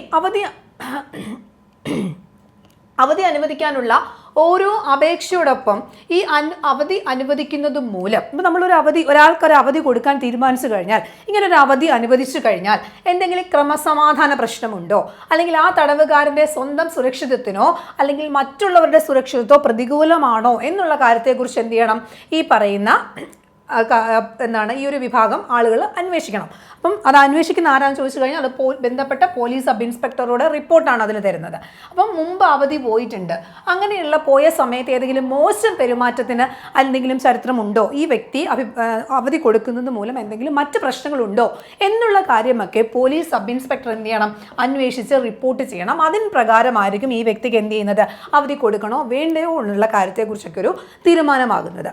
ഈ ജയിൽ സൂപ്രണ്ട് ജയിലിലെ തടവുകാരൻ്റെ സ്വഭാവത്തെക്കുറിച്ചും മുൻകാല ചരിത്രവും ഇതുവരെ അനുഭവിച്ചിട്ടുള്ള അവധിയുടെ വിശദ വിവരങ്ങളും സഹിതം വ്യക്തമായ ശുപാർശ നൽകേണ്ടതാണ്. അപ്പം ജയിൽ സൂപ്രണ്ട് കൃത്യമായിട്ട് ഈ വ്യക്തി ഒരാൾ അവധിക്ക് അപേക്ഷിച്ച് കഴിഞ്ഞാൽ കൃത്യമായി ആ വ്യക്തിയുടെ സ്വഭാവത്തെക്കുറിച്ചും അയാൾ നേരത്തെ അവധിക്ക് പോയ സമയത്തുള്ള അയാളുടെ പെരുമാറ്റത്തെക്കുറിച്ചും ഒക്കെ എന്ത് ചെയ്യുന്നുണ്ട്, ഇവരെ അവധിക്ക് പോയാലും ഇവർ എന്ത് ചെയ്യുന്നുണ്ട്, നിരീക്ഷണത്തിലായിരിക്കും. അപ്പം ഇതുമാത്രമല്ല, ഇയാളുടെ കുടുംബപരമായിട്ടുള്ള കാര്യങ്ങൾ, മറ്റ് സാമൂഹിക പശ്ചാത്തലങ്ങൾ, അവധി കാലയളവിൽ ഇദ്ദേഹം എന്തെങ്കിലും സാമൂഹിക സ്വീകാര്യത ഉണ്ടായിരുന്ന വ്യക്തിയാണോ അല്ലെങ്കിൽ മറ്റെന്തെങ്കിലും പ്രശ്നങ്ങൾ ഉണ്ടാക്കിയിട്ടുണ്ടോ, ഇങ്ങനെയുള്ള എല്ലാ കാര്യങ്ങളെക്കുറിച്ചും റിപ്പോർട്ട് എന്ത് ചെയ്യണം, ജില്ലാ പ്രൊബേഷൻ ഓഫീസറിൽ നിന്നും ലഭ്യമാക്കിയിരിക്കണം. ഇത്തരം റിപ്പോർട്ടുകൾ ആദ്യം എന്ത് ചെയ്യണം, ഇത്തരം റിപ്പോർട്ടുകൾ ആദ്യ അവധി സാധാരണ അവധി അനുവദിക്കാൻ ആവശ്യമാണ്. അപ്പോൾ അത്തരത്തിൽ ഈ പറയുന്ന വ്യക്തിക്ക് ആദ്യം സാധാരണ അവധി അനുവദിച്ചിട്ടുണ്ടെങ്കിൽ ഇത്തരം റിപ്പോർട്ടുകളൊക്കെ നോക്കിയിട്ട് വേണം എന്ത് ചെയ്യാൻ, ഒരു വ്യക്തിക്ക് സാധാരണ അവധി അനുവദിക്കാനുള്ള കാര്യം കൂടി ഓർത്തു വെച്ചിരിക്കുക. അപ്പം സാധാരണ അവധി ആർക്ക് എങ്ങനെയാണ് കൊടുക്കുന്നത്, എത്ര ദിവസത്തേക്കാണ് എന്നുള്ള കാര്യങ്ങളാണ് ഇവിടെ ഒരു പ്രധാനമായിട്ട് വരുന്നത്. അപ്പോൾ അതിൻ്റെ കൂടാതെ എന്തൊക്കെ കാര്യങ്ങൾ നോക്കണം എന്നുള്ളതാണ് ഈ ഒരു സെക്ഷനിൽ പറയുന്നത്. ഇനി മറ്റൊരു പ്രധാന കാര്യം എന്ന് പറയുന്നത്, അവധി കഴിയുന്ന മുറയ്ക്ക് തടവുകാരൻ എന്ത് ചെയ്യണം, സ്വാഭാവികമായും തിരിച്ച് ജയിലിൽ ഹാജരാവണം അല്ലേ. അങ്ങനെ അംഗീകരിക്കാൻ അത് ഞാൻ ജയിലിൽ തിരിച്ചെത്തിക്കോളാം എന്ന് പറയാൻ വേണ്ടി ഒരു 5000 രൂപ വീതമുള്ള 2 ആളുകളുടെ ജാമ്യ ബോണ്ട് നൽകണം കേട്ടോ. 2 ആളുകളുടെ ജാമ്യ ബോണ്ട് 5000 രൂപയുടെ 2 ആളുകളുടെ ജാമ്യ ബോണ്ടുകൾ എന്ത് ചെയ്യണം, വിടുതലിന് മുന്നായിട്ട് എക്സിക്യൂട്ട് ചെയ്യേണ്ടതാണ്. അപ്പോൾ അതുകൂടി ആലോചിച്ച് വെക്കുക. ഈ അവധി കഴിഞ്ഞതിന് ശേഷം നിശ്ചിത ദിവസം പ്രവേശിക്കാൻ കഴിയാതെ വരുന്ന ഒരാൾക്ക് ഹാജരാവാനുള്ള അനധികൃത കാലയളവ് കഴിഞ്ഞ് തിരികെ ജയിലിൽ പ്രവേശിച്ച തീയതി മുതൽ 1 വർഷക്കാലത്തേക്ക് പ്രസ്തുത കാലയളവ് സർക്കാർ ക്രമീകരിച്ചു നൽകുന്നതായോ വീണ്ടും അവധിക്ക് അർഹതയുണ്ടായിരിക്കുന്നതോ അല്ല. അപ്പോൾ ഒരു വ്യക്തി അവധി കഴിഞ്ഞിട്ട് തിരിച്ചെത്തിയില്ല, കൃത്യ സമയം ഉണ്ടായിരുന്നു, ആ സമയത്തിന് ശേഷം എത്തിയില്ല, പിന്നെയും കുറേ കാലം കഴിഞ്ഞ് അനധികൃതമായിട്ടൊരു ടൈം സ്വന്തമായിട്ട് അങ്ങ് എടുത്തു. അപ്പോൾ അങ്ങനെ ആവുന്ന സമയത്ത് സർക്കാർ ഒരു കാലം തീരുമാനിക്കുന്നത് വരെ എന്തുണ്ടാവില്ല, ഈ വ്യക്തിക്ക് പിന്നീട് ഒരു അവധി അപേക്ഷിക്കാനോ അർഹതയുണ്ടായിരിക്കുന്നതല്ല. ക്ലിയർ ആണല്ലോ. ഇനി അവധിയിലായിരിക്കെ ഏതെങ്കിലും വ്യക്തി ഒളിച്ചോടുന്ന ഒരാളാണെങ്കിൽ ആ കാലയളവ് സർക്കാർ ക്രമീകരിച്ച് നൽകുന്നത് വരെ ഒരു തരത്തിലുള്ള അവധിയും എന്ത് ചെയ്യാൻ കഴിയില്ല, അനുവദിക്കാൻ പാടില്ല. അപ്പോൾ അവധി കൊടുത്തിട്ട് തിരിച്ചു കയറാതിരിക്കുമ്പോൾ ഉള്ള സാഹചര്യമാണ്. അങ്ങനെ വരുന്ന സമയത്ത് ഇവർക്ക് എന്ത് ചെയ്യാൻ പറ്റില്ല, അവധി നൽകാൻ കഴിയില്ല. ഇനി ഏതെങ്കിലും ഒക്കെ ആൾക്കാർക്ക് അവധിയിൽ വിടുതൽ ചെയ്യാൻ അർഹത ഉണ്ടായിരിക്കുന്നില്ല എന്ന് പറഞ്ഞു കഴിഞ്ഞാൽ അങ്ങനെയുള്ള ആളുകൾ ഒന്ന് പതിവ് കുറ്റവാളികൾ, സ്ഥിരമായി കുറ്റം ചെയ്യുന്നത്. ഇന്ത്യൻ ശിക്ഷാ നിയമം 392, 402, അതായത് നമ്മൾ IPC ആയിരുന്ന സമയത്ത് 2014 വന്ന നിയമമാണ്. അപ്പോൾ അന്ന് IPC നിലവിലുള്ള സമയമാണ്. ഇപ്പോൾ അതൊക്കെ മാറി, ഭാരതീയ ന്യായ സംഹിതയൊക്കെ ആയി. അപ്പോൾ അതിൽ വ്യത്യാസം ഉണ്ടാവും. എന്നിരുന്നാൽ പോലും ആ ഇന്ത്യൻ ശിക്ഷയെ നടപ്പാക്കി നിയമം അനുസരിച്ചുള്ള ബലാത്സംഗ കുറ്റത്തിന് ശിക്ഷിക്കപ്പെട്ട ഏതെങ്കിലും വ്യക്തിക്കോ അല്ലെങ്കിൽ വധശിക്ഷയ്ക്ക് വിധിക്കപ്പെട്ട തടവുകാർക്കോ, എന്നാൽ ജീവപര്യന്തം ശിക്ഷയ്ക്ക് വിധിക്കപ്പെട്ട തടവുകാർ, ഈ പറഞ്ഞ ആളുകൾക്കൊന്നും എന്ത് ലഭിക്കില്ല, ഈ പറയുന്ന അവധി ലഭിക്കില്ല എന്നുകൂടി ഓർത്തിരിക്കുക. ഇനി മറ്റൊരു കാര്യം, അപകടകാരികളായി കണക്കാക്കപ്പെട്ടിരുന്ന തടവുകാരുണ്ടല്ലോ, അതും അല്ലെങ്കിൽ ഗുരുതര ജയിൽ നിയമ ലംഘനം, കയ്യേറ്റം, ലഹള, അങ്ങനെയുള്ള ഭയങ്കര പ്രശ്നക്കാരായിട്ടുള്ള ആൾക്കാരുണ്ടെങ്കിൽ അവർക്കൊന്നും എന്ത് ചെയ്യില്ല, അവധി കൊടുക്കുമോ, ഇല്ല. ഇനി മറ്റൊരു കാര്യം, മാനസിക രോഗാവസ്ഥയിലുള്ള ആളുകൾ ഉണ്ടാവും, അല്ലെങ്കിൽ പകർച്ചവ്യാധി ഉള്ളതുമായിട്ടുള്ള തടവുകാരുണ്ടാകും. അങ്ങനെയുള്ള ആളുകൾക്കും എന്ത് ചെയ്തില്ല, നമുക്ക് അവധി കൊടുക്കാൻ കഴിയില്ല. ഇനി മറ്റ് കള്ളക്കടത്തോ അതുപോലെ തന്നെ വിദേശ നാണയ വിനിമയ നിയന്ത്രണ നിയമലംഘനം, ദേശീയ സുരക്ഷയ്ക്കും കോട്ടമുണ്ടാക്കുന്ന തരത്തിലുള്ള ഇടപെടൽ, കള്ളനാണയം, കള്ളനോട്ട്, അങ്ങനെയുള്ള കുറ്റങ്ങൾക്ക് ശിക്ഷ ലഭിക്കുന്ന ആളുകൾക്കൊന്നും എന്ത് ചെയ്യില്ല, അവധിക്ക് അർഹത ഉണ്ടായിരിക്കില്ല എന്നുകൂടി ഈ ഒരു സെക്ഷനിൽ, ഈ ഒരു ഭാഗത്ത് പറയുന്നുണ്ട്, ഈ ഒരു ചട്ടത്തിൽ പറയുന്നുണ്ട് കേട്ടോ. ഓക്കെ. ഇനി അതുകൂടാതെ ജയിലിൽ നിന്നും ഒരു തടവുകാരൻ്റെ ഗൃഹത്തിലേക്കും തിരികെയുള്ള യാത്രയ്ക്ക് ആവശ്യമായ സമയം താഴെ വിശദമാക്കുന്ന തരത്തിൽ അവധിയോടൊപ്പം അനുവദിക്കണം. അപ്പോൾ ഒരു വ്യക്തിക്ക് അവധി അനുവദിച്ചു, അനുവദിച്ച് കഴിഞ്ഞു കഴിഞ്ഞാൽ അയാൾക്ക് പോകാനും വരാനുമുള്ള സമയമുണ്ടല്ലോ, ആ ഒരു സമയം കൂടി കണക്കാക്കുന്നുണ്ട്. 16 കിലോമീറ്ററിൽ കുറവാണെങ്കിൽ അയാൾക്ക് എന്തില്ല, യാത്രാ സമയം കൊടുക്കത്തില്ല, ഇത്ര സമയം എന്നൊന്നുമില്ല. ഇനി 16 കിലോമീറ്ററിലധികവും 100 കിലോമീറ്ററും താഴെയുമാണെങ്കിൽ ഒരാൾക്ക് യാത്ര ചെയ്യാൻ അയാളുടെ വീട്ടിൽ വരെ എത്താനുള്ള അര ദിവസം എന്ന് പറയുന്നത് പോക്ക് വരവിനായിട്ട് അര ദിവസം കൊടുക്കും. 100 കിലോമീറ്ററിനും 200 കിലോമീറ്ററിനും താഴെയാണെങ്കിൽ ഒരു ദിവസം കൊടുക്കും. ഇനി അതല്ല 200 കിലോമീറ്റർ അതിന് മുകളിലോ ഉള്ള ഓരോ 200 കിലോമീറ്ററിനും ഓരോ ദിവസം എന്ന കണക്കിനും പരമാവധി 3 ദിവസമായിരിക്കും എന്ത് ചെയ്യുന്നത്, പോക്ക് വരവിനായി കൊടുക്കുന്നത്. അപ്പോൾ ഒരു വ്യക്തിക്ക് അവധി കൊടുക്കുന്നതനുസരിച്ച് അയാളുടെ യാത്ര പോക്ക് വരവിനായിട്ട് ഒരു അവധി കൊടുക്കും. 16 കിലോമീറ്റർ താഴെയാണോ, അതില്ല. 16നും 100നും ഇടയിലാണെങ്കിൽ അര ദിവസം, 100നും 200നും ആണെങ്കിൽ അത് ഒരു ദിവസം, പിന്നീട് 200ന് മുകളിലാണെങ്കിൽ ഒരു ദിവസം, 200 കിലോമീറ്ററിന് ഒരു ദിവസം എന്ന രീതിയിൽ മാക്സിമം 3 ദിവസം വരെ എന്ത് ചെയ്യുന്നുണ്ട്, അവധി പോക്ക് വരവിനായി കൊടുക്കുന്നുണ്ട്. റിയൽ ആണല്ലോ, അവധി കൂടാതെയുള്ള കാര്യമാണ് കേട്ടോ. ഇനി അടുത്തത് 398 തടവുകാരൻ ഗുരുതര രോഗബാധിതനായി എന്ന് കാണുകയാണ്. ഒരു വ്യക്തി ഒരു അവധി അനുവദിച്ചുകൊണ്ടുള്ള ഒരു കാലയളവ് കഴിഞ്ഞിട്ടും തിരികെ വരുന്നില്ല, അയാൾക്ക് എന്തെങ്കിലും തരത്തിലുള്ളൊരു അസുഖമുണ്ട്, അയാൾ ഹാജരാവാൻ കഴിവില്ലാതെ വരികയോ അല്ലെങ്കിൽ ഏതെങ്കിലും തരത്തിൽ എന്തെങ്കിലും ആരോഗ്യ സംബന്ധമായ പ്രശ്നങ്ങളൊക്കെ ഉണ്ടെന്നുണ്ടെങ്കിൽ വിവരം ജാമ്യക്കാരനോ അല്ലെങ്കിൽ ബന്ധുക്കളോ തൊട്ടടുത്തുള്ള പോലീസ് സ്റ്റേഷനിലും ജില്ലാ മെഡിക്കൽ ഓഫീസറെയും ബന്ധപ്പെട്ട ജയിൽ സൂപ്രണ്ടിനെയും അറിയിക്കേണ്ടതാണ്. അപ്പോൾ അത്തരം കാര്യങ്ങൾ വരുന്ന സമയത്ത് എന്ത് ചെയ്യണം, ഒന്നുകിൽ ആ വിവരം ജാമ്യക്കാരന് എന്ത് ചെയ്യണം, ബന്ധുക്കളോ തൊട്ടടുത്തുള്ള പോലീസ് സ്റ്റേഷനോ അല്ലെങ്കിൽ മെഡിക്കൽ ഓഫീസറെയോ അല്ലെങ്കിൽ ജയിൽ സൂപ്രണ്ടിനെയോ അറിയിക്കുക. പോലീസ് സ്റ്റേഷനിലെ ചുമതലയുള്ള ഉദ്യോഗസ്ഥർ എന്ത് ചെയ്യുന്നുണ്ട്, ഈ പറയുന്ന വിവരം സ്വയം ബോധ്യപ്പെടുത്തിയതിനു ശേഷം മാത്രമാണ് റിപ്പോർട്ട് ജയിൽ സൂപ്രണ്ടിന് സമർപ്പിക്കണം. അപ്പോൾ അതുപോലെ തന്നെ ജില്ലാ മെഡിക്കൽ ഓഫീസറോ അല്ലെങ്കിൽ ഡെപ്യൂട്ടി ജില്ലാ മെഡിക്കൽ ഓഫീസറോ തടവുകാരനെ സന്ദർശിക്കുക. ആ തടവുകാരന് സ്വയം ഹാജരാകുന്നതിന് എത്ര ദിവസം കൂടി ആവശ്യമായി വരുമെന്ന അഭിപ്രായം സഹിതം പോലീസ് സ്റ്റേഷൻ അധികാരിയെയും ജയിൽ സൂപ്രണ്ടിനെയും എന്ത് ചെയ്യണം, അറിയിക്കണം. മതിയായ കാരണങ്ങളില്ലെങ്കിൽ എന്ത് ചെയ്യണം, പോലീസ് തടവുകാരനെ അറസ്റ്റ് ചെയ്ത് മജിസ്ട്രേറ്റിനെ സമക്ഷം ഹാജരാക്കിയിട്ട് നിയമ നടപടി നടത്തുക. ഒരു വ്യക്തിക്ക് എന്തെങ്കിലും രോഗബാധിതനായി അയാൾക്ക് പറഞ്ഞ ദിവസം ശേഷം ഹാജരാവാൻ പറ്റുന്നില്ല എന്ന് പറഞ്ഞു കഴിഞ്ഞാൽ അത് കൃത്യമായി അറിയിക്കുക. അവർ നേരിട്ട് വന്ന് അന്വേഷണം നടത്തും. ഇനി നേരിട്ട് അന്വേഷണം നടത്തിയതിന് ശേഷം എന്ത് ചെയ്യുക, എത്ര ദിവസം എടുക്കും അയാൾക്ക് തിരിച്ച് ജയിലിലേക്ക് വരാൻ എന്നുള്ള കാര്യം കൃത്യമായ റിപ്പോർട്ട് സമർപ്പിക്കണം. അല്ല കള്ളത്തരമാണെങ്കിൽ എന്ത് ചെയ്യും, അപ്പം തന്നെ അറസ്റ്റ് ചെയ്യുക, വീണ്ടും എന്ത് ചെയ്യുക, മജിസ്ട്രേറ്റിന് മുന്നിൽ കൊണ്ടുപോയി ഹാജരാക്കുക, ബാക്കിയുള്ള നടപടികൾ ചെയ്യാം. അത് 398 ചട്ടം നമ്പറിൽ പറയുന്നു. ഇനി 399 ഒരു പുനരവലോകന സമിതിയാണ്. അവലോകന സമിതിയാണ്. ഈ ഒരു അവലോകന സമിതി എന്ന് പറയുന്നത് അവധി ലഭിക്കാത്ത ശിക്ഷാ തടവുകാരുടെ കേസുകൾ പുനരവലോകനം ചെയ്യുന്നതിനൊരു സമിതി രൂപീകരിക്കും. ആ സമിതിയുടെ ചെയർമാൻ എപ്പോഴും ജില്ലാ കളക്ടർ ആയിരിക്കും. Police commissioner, superintendent of police member, മേഖലാ deputy inspector general of prisons member ആയിരിക്കും. ചീഫ് വെൽഫെയർ ഓഫീസർ മെമ്പർ ആയിരിക്കും. ബന്ധപ്പെട്ട പ്രൊവേഷൻ ഓഫീസർ മെമ്പർ ആയിരിക്കും. ഇതിൻ്റെ കൺവീനർ എന്ന് പറയുന്നത് ബന്ധപ്പെട്ട ജയിൽ സൂപ്രണ്ട് ആയിരിക്കും. ഇതാണ് പുനരവലോകന കമ്മിറ്റി എന്ന് പറയുന്നത്. അപ്പോൾ എന്തൊക്കെയാണ്, ജില്ലാ കളക്ടർ ചെയർമാൻ ആയിരിക്കും, അതിൽ police commissioner, deputy inspector general, അതുപോലെ തന്നെ chief welfare officer, probation officer മെമ്പർമാരായിരിക്കും. അത് ബാക്കിയുള്ളത് ജയിൽ സൂപ്രണ്ട് കൺവീനർ ആയിക്കൊണ്ട് ഒരു സമിതി ഉണ്ടാകും. അവരാണ് അവധി ലഭിക്കാത്ത ശിക്ഷാ തടവുകാരുടെ കേസുകളൊക്കെ പുനരവലോകനം ചെയ്യുന്ന സമിതി. ക്ലിയർ ആണല്ലോ. അപ്പോൾ 3 വർഷം ഒരു ശിക്ഷ കഴിഞ്ഞൊരു തടവുകാരന് 3 റിപ്പോർട്ടുകൾ പ്രതികൂലമായാൽ അവധി അനുവദിക്കുന്നതിന് ശുപാർശ ചെയ്യുന്നതിന് സമിതിക്ക് പരിഗണിക്കാവുന്നതാണ്. ഓക്കെ, അപ്പം 3 വർഷം യഥാർത്ഥ ശിക്ഷ കഴിഞ്ഞൊരു തടവുകാരൻ്റെ 3 റിപ്പോർട്ടുകൾ പ്രതികൂലമായാൽ അവധി അനുവദിക്കുന്നതിന് ശുപാർശ ചെയ്യുന്നതിന് സമിതിക്ക് പരിഗണിക്കാവുന്നതാണ്. അപ്പോൾ ഈ പുനരവലോകന സമിതിയിലെ അംഗങ്ങൾ ആരാണ്? അപ്പോൾ ഇവരാണ് അവധി ലഭിക്കാത്ത ആൾക്കാർ, ശിക്ഷാ തടവുകാരുണ്ടെങ്കിൽ അത്തരം ആൾക്കാരുടെ കാര്യങ്ങൾ കുറിച്ചൊക്കെ എന്ത് ചെയ്യുന്നത്, വീണ്ടും ഒരു പുനരവലോകനം നടത്തുന്നത്. അവധി ലഭിക്കാത്ത ആൾക്കാർക്കുള്ള അവലോകന സമിതിയായിട്ട് ഈ ഒരു സമിതിയാണ് വരുന്നത്. ചട്ടം എത്രയാണ്? 399 സമിതിയാണ്. ഈ ഒരു ചട്ടം നമ്പറിലാണ് ഈ ഒരു സമിതിയെക്കുറിച്ച് പറയുന്നത്. ക്ലിയർ ആണല്ലോ. ഇനി അടുത്തത് 400 ചട്ടം എന്ന് പറയുന്നത് അടിയന്തര അവധിയാണ്. നമ്മൾ തൊട്ട് മുന്നേ പറഞ്ഞത് സാധാരണ അവധിയാണെങ്കിൽ ഇനി അടുത്ത അവധിയെക്കുറിച്ച് പറയുന്നു, അടിയന്തര അവധി എന്ന് പറയുന്നത്.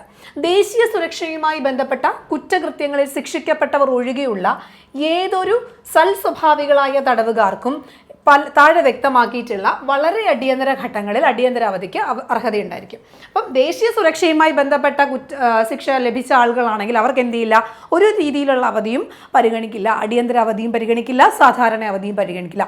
അങ്ങനെ അല്ലാത്ത ആളുകൾക്ക് അടിയന്തര അവധി ഉണ്ടാവും. അത് ഒന്നുകിൽ അവരുടെ പിതാവോ മാതാവോ മകൻ, മകൾ, ഭാര്യ, ഭർത്താവ്, അതായത് ഏറ്റവും ബന്ധപ്പെട്ട ആൾക്കാർ, അത് ഓരോന്നും ലിസ്റ്റ് ഔട്ട് ചെയ്ത് എഴുതിയിട്ടുണ്ട്. പിതാവ്, മാതാവ്, സഹോദരി, അർത്ഥ സഹോദരൻ, അങ്ങനെ ആരെങ്കിലും എന്താണ് മരണപ്പെടുകയോ അത്യാസന്ന രോഗാവസ്ഥയോ ഉണ്ടായാൽ, അപ്പോൾ അവരുടെ ഏറ്റവും അടുത്ത ബന്ധു അത് ആരൊക്കെയാണെന്ന് നമ്മൾ ഇവിടെ ലിസ്റ്റ് ചെയ്ത് എഴുതിയിട്ടുണ്ട്. അപ്പോൾ ഇത്രയും പറയുന്ന ഒരു ആൾക്കാർക്ക് എന്തെങ്കിലും രീതിയിലുള്ളൊരു മരണം സംഭവിക്കുകയാണ്, അല്ലെങ്കിൽ ഏതെങ്കിലും ഗുരുതര രോഗാവസ്ഥയിലാണെങ്കിൽ അടിയന്തര അവധി നൽകാൻ കഴിയും. അല്ല, ഇവരുടെ മകൻ്റെയോ മകളുടെയോ സഹോദരൻ്റെയോ കൊച്ചുമകൻ്റെയോ കൊച്ചുപുത്രിയുടെയോ ഒക്കെ ഭാര്യ, ഭർത്ത, സഹോദരൻ, അങ്ങനെയുള്ള ആരുടെയെങ്കിലും എന്താണ് വിവാഹമാണെങ്കിൽ അടിയന്തരാവധി ലഭിക്കും. ഏറ്റവും അടുത്ത ബന്ധുക്കളുടെ മാത്രം, ഒരുപാട് എല്ലാവരുടെയും ഒന്നും കിട്ടത്തില്ല. അത് കൃത്യമായിട്ട് നമ്മുടെ ആ ചട്ടങ്ങളിൽ പറയുന്നുണ്ട്. ആരുടെയൊക്കെ മരണം, ആരുടെയൊക്കെ വിവാഹം ഒക്കെ ആയിക്കഴിഞ്ഞാൽ അവധി ലഭിക്കും എന്ന് പറയുന്നുണ്ട്. ഇനി ഏതെങ്കിലും കാരണവശാൽ താമസിക്കുന്ന വീട് ഭാഗികമായിട്ടോ പൂർണ്ണമായിട്ടോ തകർന്നാൽ അവധി ലഭിക്കും. മറ്റൊന്ന്, ഈ അടിയന്തര അവധിക്കുള്ള ഓരോ അപേക്ഷയും വിലയിരുത്തേണ്ടത് ആരാണ്? ബന്ധപ്പെട്ട പോലീസ് സ്റ്റേഷൻ ഓഫീസറുടെ റിപ്പോർട്ടിൻ്റെയും ജൂനിയർ ജയിൽ സൂപ്രണ്ടിൻ്റെയും ശുപാർശയുടെ അടിസ്ഥാനത്തിലാണ്. ഇപ്പോൾ ഒരു അവധിക്ക് അപേക്ഷ കൊടുത്തു കഴിഞ്ഞാൽ അപ്പോൾ എന്ത് ചെയ്യും? അന്വേഷണം ഉണ്ടാവും. ഇപ്പോൾ ഒരു മരണമാണെങ്കിലോ വിവാഹമാണെങ്കിലോ അന്വേഷണം ഉണ്ടാകും. അവിടെ ബന്ധപ്പെട്ട പോലീസ് സ്റ്റേഷൻ ഏതാണോ അവരുടെ ഓഫീസറിൻ്റെ റിപ്പോർട്ട് പ്രകാരമായിരിക്കും ജയിൽ സൂപ്രണ്ട് എന്ത് ചെയ്യുന്നത്? ശുപാർശ ചെയ്യുന്നത്. അതിൻ്റെ അടിസ്ഥാനത്തിലാണ് അടിയന്തര അവധി ലഭിക്കുന്നത്. ഇനി ഈ പറയുന്ന അവധി അനുവദിക്കാനുള്ള അപേക്ഷയോടൊപ്പം തടവുകാർക്ക് ഈ അവധി അനുവദിക്കുന്നത് മൂലം എന്തെങ്കിലും ക്രമസമാധാനത്തിലോ പ്രത്യേകിച്ച് തടവുകാരൻ്റെ സുരക്ഷിതത്തിനോ മറ്റുള്ളവരുടെ സുരക്ഷയ്ക്കോ എന്തെങ്കിലും ബുദ്ധിമുട്ടുണ്ടായെന്ന് തോന്നിക്കഴിഞ്ഞാൽ, അല്ലെങ്കിൽ പ്രതികൂലമായിട്ടുള്ള സാഹചര്യം ഉണ്ട് എന്ന് തോന്നിക്കഴിഞ്ഞാൽ, അല്ലെങ്കിൽ ഈ തടവുകാരൻ ഇതിന് ശേഷം ഓടിപ്പോകും, ഇദ്ദേഹം പിന്നെ തിരിച്ചു വരാൻ സാധ്യത ഇല്ല, അങ്ങനെയുള്ള കാര്യം ചോദിച്ചു കഴിഞ്ഞാൽ അതുമായി ബന്ധപ്പെടുന്നതും എന്ത് ചെയ്യുന്നുണ്ട്? പോലീസ് സബ് ഇൻസ്പെക്ടർ റിപ്പോർട്ട് തരും. അതിൻ്റെ അടിസ്ഥാനത്തിൽ കൂടി ആയിരിക്കണം ഇദ്ദേഹത്തിന് എന്ത് ചെയ്യേണ്ടത്? അവധി കൊടുക്കേണ്ടത്. അത്തരം സാഹചര്യങ്ങളൊക്കെ മുന്നിൽ കണ്ടുകൊണ്ട് വേണം അവധി അംഗീകരിക്കണോ വേണ്ടയോ എന്നൊക്കെ തീരുമാനിക്കാനായിട്ട്. എന്തെങ്കിലും സുരക്ഷാ വീഴ്ച ഉണ്ടാകും, അദ്ദേഹം തിരിച്ചു വരില്ല എന്നുള്ള കാര്യങ്ങളൊക്കെ ഉണ്ടെങ്കിൽ പിന്നെ എന്തിനാ അവധി കൊടുക്കുമോ? ഇല്ല. അപ്പോൾ അത്തരം കാര്യങ്ങൾ കൂടി വിശദമായിട്ട് നോക്കും. ഇനി അവധി കഴിയുന്ന മുറയ്ക്ക് ഞാൻ തിരിച്ചെത്തിക്കൊള്ളാം. നമ്മൾ മുമ്പേ പറഞ്ഞ പോലെ തന്നെയാണ് 5000 രൂപ വീതമുള്ള 2 ആളുകളുടെ ജാമ്യ ബോണ്ടുകൾ എക്സിക്യൂട്ട് ചെയ്തതിന് ശേഷം മാത്രമേ എന്ത് ചെയ്യാൻ പറ്റത്തുള്ളൂ? ഈ പറയുന്ന വ്യക്തിക്കും അടിയന്തര അവധിക്ക് പോകാൻ കഴിയുകയുള്ളൂ. അവധി കഴിഞ്ഞ് തിരിച്ചു വന്നില്ല എന്നുണ്ടെങ്കിൽ എന്ത് ചെയ്യും? നമ്മൾ മുമ്പേ കഴിഞ്ഞ ഈ 2 കേസും സാധാരണയിലും അടിയന്തര അവധിയിലും പറയുന്ന റീസൺസ് ബാക്കിയുള്ള കറക്റ്റ് അതുപോലെ തന്നെയാണ് പറയുന്നത്. തിരിച്ച് വന്നില്ല എന്നുണ്ടെങ്കിൽ എന്ത് ചെയ്യുക? തിരികെ എന്നാണോ ജയിൽ പ്രവേശിപ്പിക്കുന്നത് ആ ഒരു വർഷത്തെ കാലത്ത് അല്ലെങ്കിൽ മറ്റ് എത്ര കാലത്തേക്കാണോ ആ വ്യക്തി എന്ത് ചെയ്യും? പിന്നീട് ഒരു രീതിയിലുള്ള ഒരു അവധിക്കും പരിഗണിക്കില്ല. അത് കൂടാതെ തന്നെ ഈ പറയുന്ന അവധിയിലായിരിക്കെ ഏതെങ്കിലും വ്യക്തി ഒളിച്ചോടുകയാണെങ്കിൽ അത്തരം സന്ദർഭങ്ങളിൽ സർക്കാർ എന്ത് ചെയ്യുന്നുണ്ട്?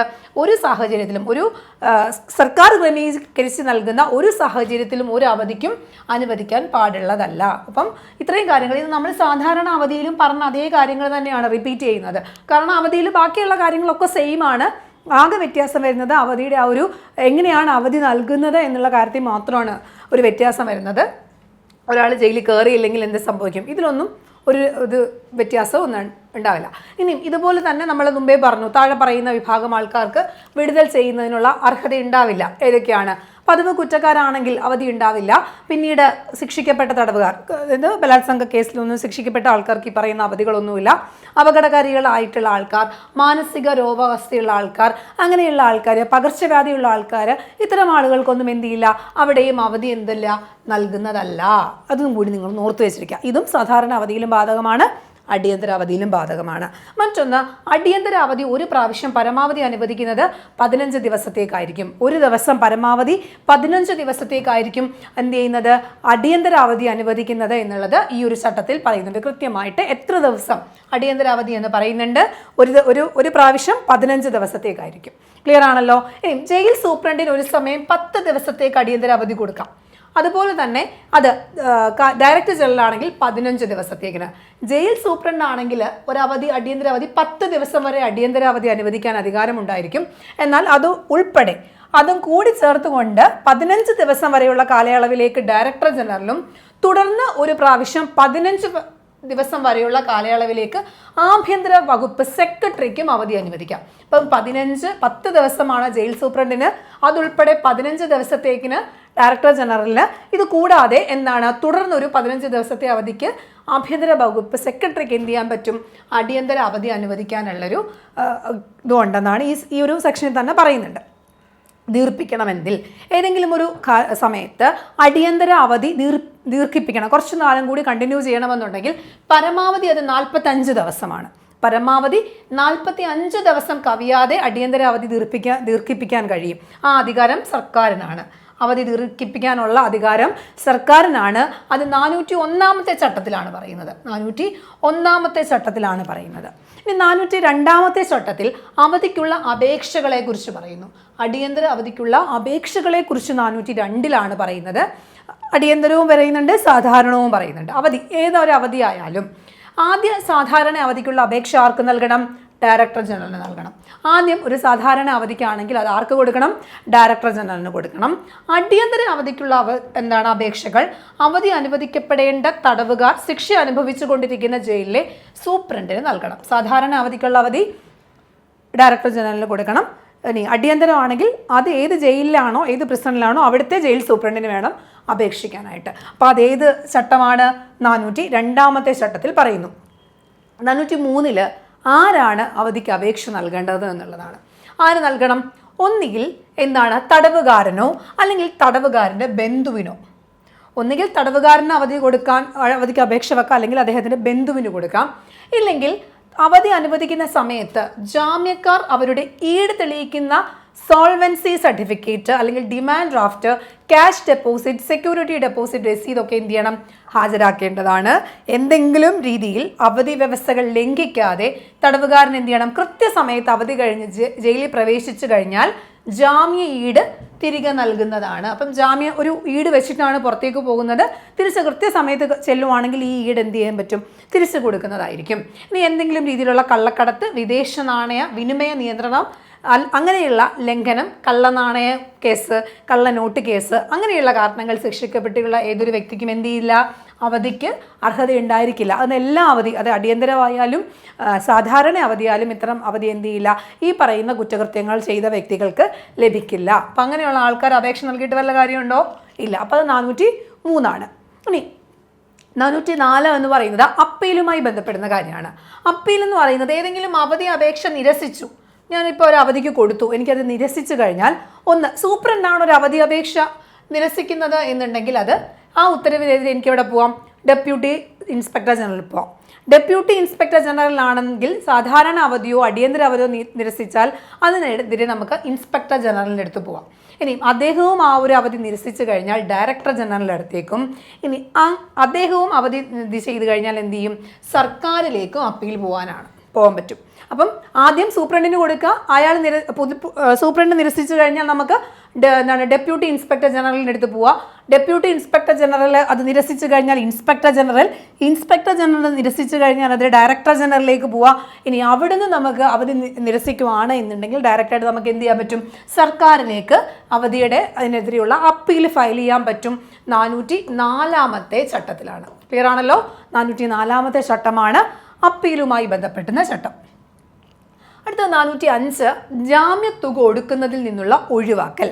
ഏതൊക്കെ സാഹചര്യത്തിലാണ് ജാമ്യത്തുക ഒഴിവാക്കുന്നതിൽ നിന്ന് കൊടുക്കുന്നതിനുള്ള ഒഴിവാക്കുന്നത് എന്ന് ചോദിച്ചു കഴിഞ്ഞാൽ, ഏറ്റവും ഒരു തടവുകാരൻ്റെ ഏറ്റവും അടുത്ത ബന്ധുക്കളുടെ മരണം വരിക, അല്ലെങ്കിൽ ഏതെങ്കിലും ഒരു രോഗാവസ്ഥയിലാണ് അദ്ദേഹം അടിയന്തര അവധിക്ക് കൊടുക്കുന്നുണ്ടെങ്കിൽ ഈ പറയുന്ന തടവുകാരന് ജാമ്യത്തുക നൽകാൻ കഴിവില്ലെന്ന് ബോധ്യപ്പെടുന്ന പക്ഷം തടവുകാരൻ്റെ സ്വഭാവം നോക്കും. അദ്ദേഹം നല്ല സ്വഭാവമാണോ, അല്ലെങ്കിൽ എങ്ങനെയാണ് അയാൾ ജയിലിനകത്തുള്ള പ്രവർത്തനങ്ങളൊക്കെ. അപ്പം അവധി വ്യവസ്ഥകൾ പൂർണ്ണമായും പാലിക്കുമെന്നും സൂപ്രണ്ട് സാക്ഷ്യപ്പെടുത്തുകയാണെങ്കിൽ വളരെ അപൂർവവും അസാധാരണവുമായ സാഹചര്യങ്ങളിൽ ഡയറക്ടർ ജനറലിനോ ഇൻസ്പെക്ടർ ജനറലിനോ ഡെപ്യൂട്ടി ഇൻസ്പെക്ടർ ജനറലിനോ ജാമ്യത്തുക കിട്ടുന്നതിൽ നിന്ന് തടവുകാരനെ എന്ത് ചെയ്യാൻ കഴിയുന്നതാണ്, ഒഴിവാക്കുന്നതായി ഉത്തരവ് നൽകാൻ കഴിയുന്നതാണ്. അപ്പോൾ ഒരു വ്യക്തിക്ക് അടുത്ത ബന്ധുവിൻ്റെ മരണമോ എന്തെങ്കിലും അത്യാവശ്യ സാഹചര്യങ്ങൾ ഉണ്ടായിക്കഴിഞ്ഞാൽ ഈ വ്യക്തിക്ക് അങ്ങോട്ട് അങ്ങനെ പോകാനുള്ളൊരു ജാമ്യ തുക കൊടുക്കാനുള്ളൊരു സ്ഥിതിയിലല്ല. മറിച്ച് ആ വ്യക്തി നല്ല രീതിയിലാണ് ഇത്രയും കാലം ആ ഒരു ജയിലിനകത്ത് പ്രവർത്തിച്ചത്. അദ്ദേഹത്തിൻ്റെ സ്വഭാവത്തിനൊന്നും പ്രശ്നങ്ങളൊന്നുമില്ല, കൃത്യമായ അവധിയുടെ മാനദണ്ഡങ്ങളൊക്കെ പാലിക്കുന്ന വ്യക്തിയാണെന്ന് തോന്നിക്കഴിഞ്ഞാൽ ഡയറക്ടർ ജനറലിനോ അല്ലെങ്കിൽ ഇൻസ്പെക്ടർ ജനറലിനോ ഡെപ്യൂട്ടി ഇൻസ്പെക്ടർ ജനറലിനോ ഡയറക്ടർ ജനറലിനോ എന്ത് ചെയ്യാൻ പറ്റും? ജാമ്യ തുക കെട്ടുന്നതിൽ നിന്ന് ഒഴിവാക്കാൻ കഴിയും. അതിനെക്കുറിച്ച് പറയുന്ന ചട്ടമാണ് 405 ചട്ടം എന്ന് പറയുന്നത്. ക്ലിയർ ആണല്ലോ? ഓക്കെ, അപ്പം 405 ചട്ടം എന്താണ്? ജാമ്യത്തുക ഒടുക്കുന്നതിൽ നിന്നുള്ള ഒഴിവാക്കലാണ് ഏത് ചട്ടം? 405 ചട്ടം എന്ന് പറയുന്നത്. ഓക്കെ, ഇനി അടുത്തത് 408 നമ്മൾ നോക്കുന്നത്. അവധി കാലയളവ് കണക്കാക്കുന്നത് എങ്ങനെയാണ്? അപ്പോൾ അവധി കാലയളവ് കണക്കാക്കുന്നതുമായി ബന്ധപ്പെട്ട് ഏതെങ്കിലും അവധി വ്യവസ്ഥകൾ ലംഘിക്കാത്തിടത്തോളം അവധി കാലയളവ് ശിക്ഷയുടെ ഭാഗമായി കണക്കാക്കും. അപ്പോൾ ഒരു വ്യക്തി ജാമ്യ വ്യവസ്ഥകളൊന്നും അവധിയുടെ ഒരു രീതിയിലുള്ള വ്യവസ്ഥകൾ ലംഘിക്കുന്നില്ല എന്നുണ്ടെങ്കിൽ ഇതൊരു ശിക്ഷയുടെ ഭാഗമായി ആ ഒരു സമയം അങ്ങ് പോകും. അല്ല, എന്തെങ്കിലും കാരണവശാൽ ലംഘിച്ചു കഴിഞ്ഞാൽ അത് ജാമ്യമായി കണക്കാക്കും. എന്നാൽ ഒരു കലണ്ടർ വർഷത്തിൽ ഗാർഹിക അവധി ഒഴികെയുള്ള 90 ദിവസത്തിലധികമുള്ള അവധി ശിക്ഷയുടെ ഭാഗമായി കണക്കാക്കരുത്. 90 ദിവസത്തിലധികം ഒരു വ്യക്തിക്ക് അവധി കിട്ടുകയാണെങ്കിൽ അത് ശിക്ഷയുടെ ഭാഗമായി കണക്കാക്കുന്നതല്ല. ഓക്കെ ആണല്ലോ? അപ്പോൾ ഏതെങ്കിലും ഒരു തടവുകാരൻ ഏതെങ്കിലും ഒരു ഓവർ സ്റ്റേയോ അല്ലെങ്കിൽ ഒളിച്ചോട്ട കാലയളവ് മനഃപൂർവ്വമല്ലെന്നോ അല്ലെങ്കിൽ അയാളുടെ നിയന്ത്രണത്തിന് അതീതമായിട്ടുള്ള കാരണങ്ങൾ എന്തെങ്കിലും ഉണ്ടോ എന്നുണ്ടെങ്കിൽ അത് സർക്കാരിന് ബോധ്യപ്പെട്ട് കഴിഞ്ഞാൽ അത്തരം സമയങ്ങളിൽ എന്ത് ചെയ്യാൻ പറ്റും? ഈ പറയുന്ന കാലയളവ് സർക്കാർ ക്രമീകരിക്കാനുള്ള അധികാരം സർക്കാരിനുണ്ട്. നിങ്ങൾ ഇത്രയും ഓർക്കുക, 408 എന്ന് പറയുന്നത് അവധിയുടെ കാലയളവാണ്. അവധി ലംഘിച്ചിട്ടില്ല എന്നുണ്ടെങ്കിൽ അതൊരു സാധാരണ നമ്മുടെ ശിക്ഷയുടെ ഭാഗമായി കണക്കാക്കും. ലംഘിച്ചു കഴിഞ്ഞാൽ അതെന്ത് ചെയ്യുന്നുണ്ട്? ജാമ്യത്തിൻ്റെ സമയമായിട്ട് കണക്കാക്കുന്നത്. അങ്ങനെയാണ് അവധിയുടെ കാലയളവ് എന്ത് ചെയ്യുന്നത്? കണക്കാക്കുന്നത്. അത് 408 ചട്ടത്തിലാണ് പറയുന്നത്. 409 വരുമ്പോൾ യാത്രയുടെ പണം ചെലവുമായി ബന്ധപ്പെട്ട കാര്യങ്ങളാണ്. ഇപ്പോൾ ഏതെങ്കിലും ഒരു തടവുകാരന് അയാളുടെ അക്കൗണ്ടിൽ അവശേഷിക്കാത്തതും സ്വന്തം ചെലവിൽ യാത്രാക്കൂലി വഹിക്കാൻ സാധിക്കാത്തതുമായ സാഹചര്യമുണ്ടെങ്കിൽ അത്തരം സാഹചര്യങ്ങളിൽ സർക്കാർ എന്ത് ചെയ്യണം? ഈ പറയുന്ന വ്യക്തിക്ക് യാത്രാക്കൂലി അനുവദിക്കണമെന്ന് പറയുന്നത് 409 യാത്രാക്കൂലി സർക്കാർ നൽകണം എന്ന് പറയുന്നത് എവിടെയാണ്? 409 അപ്പോൾ ഈ ഒരു പണം അദ്ദേഹത്തിൻ്റെ സ്വകാര്യ പണമോ ഗ്രാറ്റുവിറ്റി ഇനത്തിലുള്ള തുകയോ ആയിട്ടോ വേതനമായിട്ടോ ഒക്കെ കണക്കാക്കപ്പെടുന്നതാണ്. ക്ലിയർ ആണല്ലോ? അപ്പോൾ 409 യാത്രാ പണച്ചെലവാണത്. ഒരാൾക്ക് അതിന് ശേഷിയില്ലാത്ത ഒരാളാണെങ്കിൽ അതിന് സർക്കാർ പണം നൽകണം. ഈ 410 എന്ന് പറയുന്നത് മറ്റ് കേസുകൾ നിലനിൽക്കുമ്പോൾ എങ്ങനെയാണെന്നുള്ളതാണ്. ഇപ്പം ഒരു വ്യക്തിക്ക് ഒന്നിൽ കൂടുതൽ കേസുണ്ട്. അപ്പോൾ ഒരു കേസ് നിലനിൽക്കുന്ന സമയത്ത് ആ കേസിന് ജാമ്യം ലഭിച്ചില്ല എന്നുണ്ടെങ്കിൽ അതിൽ എന്ത് ചെയ്യാൻ പറ്റില്ല? അവധി നൽകാൻ പാടില്ല. ഒരു വ്യക്തിക്ക് ഒരു കേസ് നിലനിൽക്കുന്നുണ്ട്, ആ കേസിൽ ആ വ്യക്തിക്ക് ജാമ്യം കിട്ടിയിട്ടില്ല എന്നുണ്ടെങ്കിൽ എന്ത് ചെയ്യാൻ കഴിയില്ല? അവധി അനുവദിക്കാൻ കഴിയില്ല. ജാമ്യം ലഭിച്ച കേസുകളാണെങ്കിൽ മാത്രമേ എന്ത് ചെയ്യാൻ പറ്റത്തുള്ളൂ?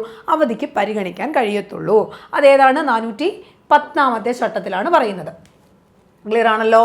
ഇനി അടുത്തത് 411 നിരീക്ഷണമാണ്. ഒരു വ്യക്തി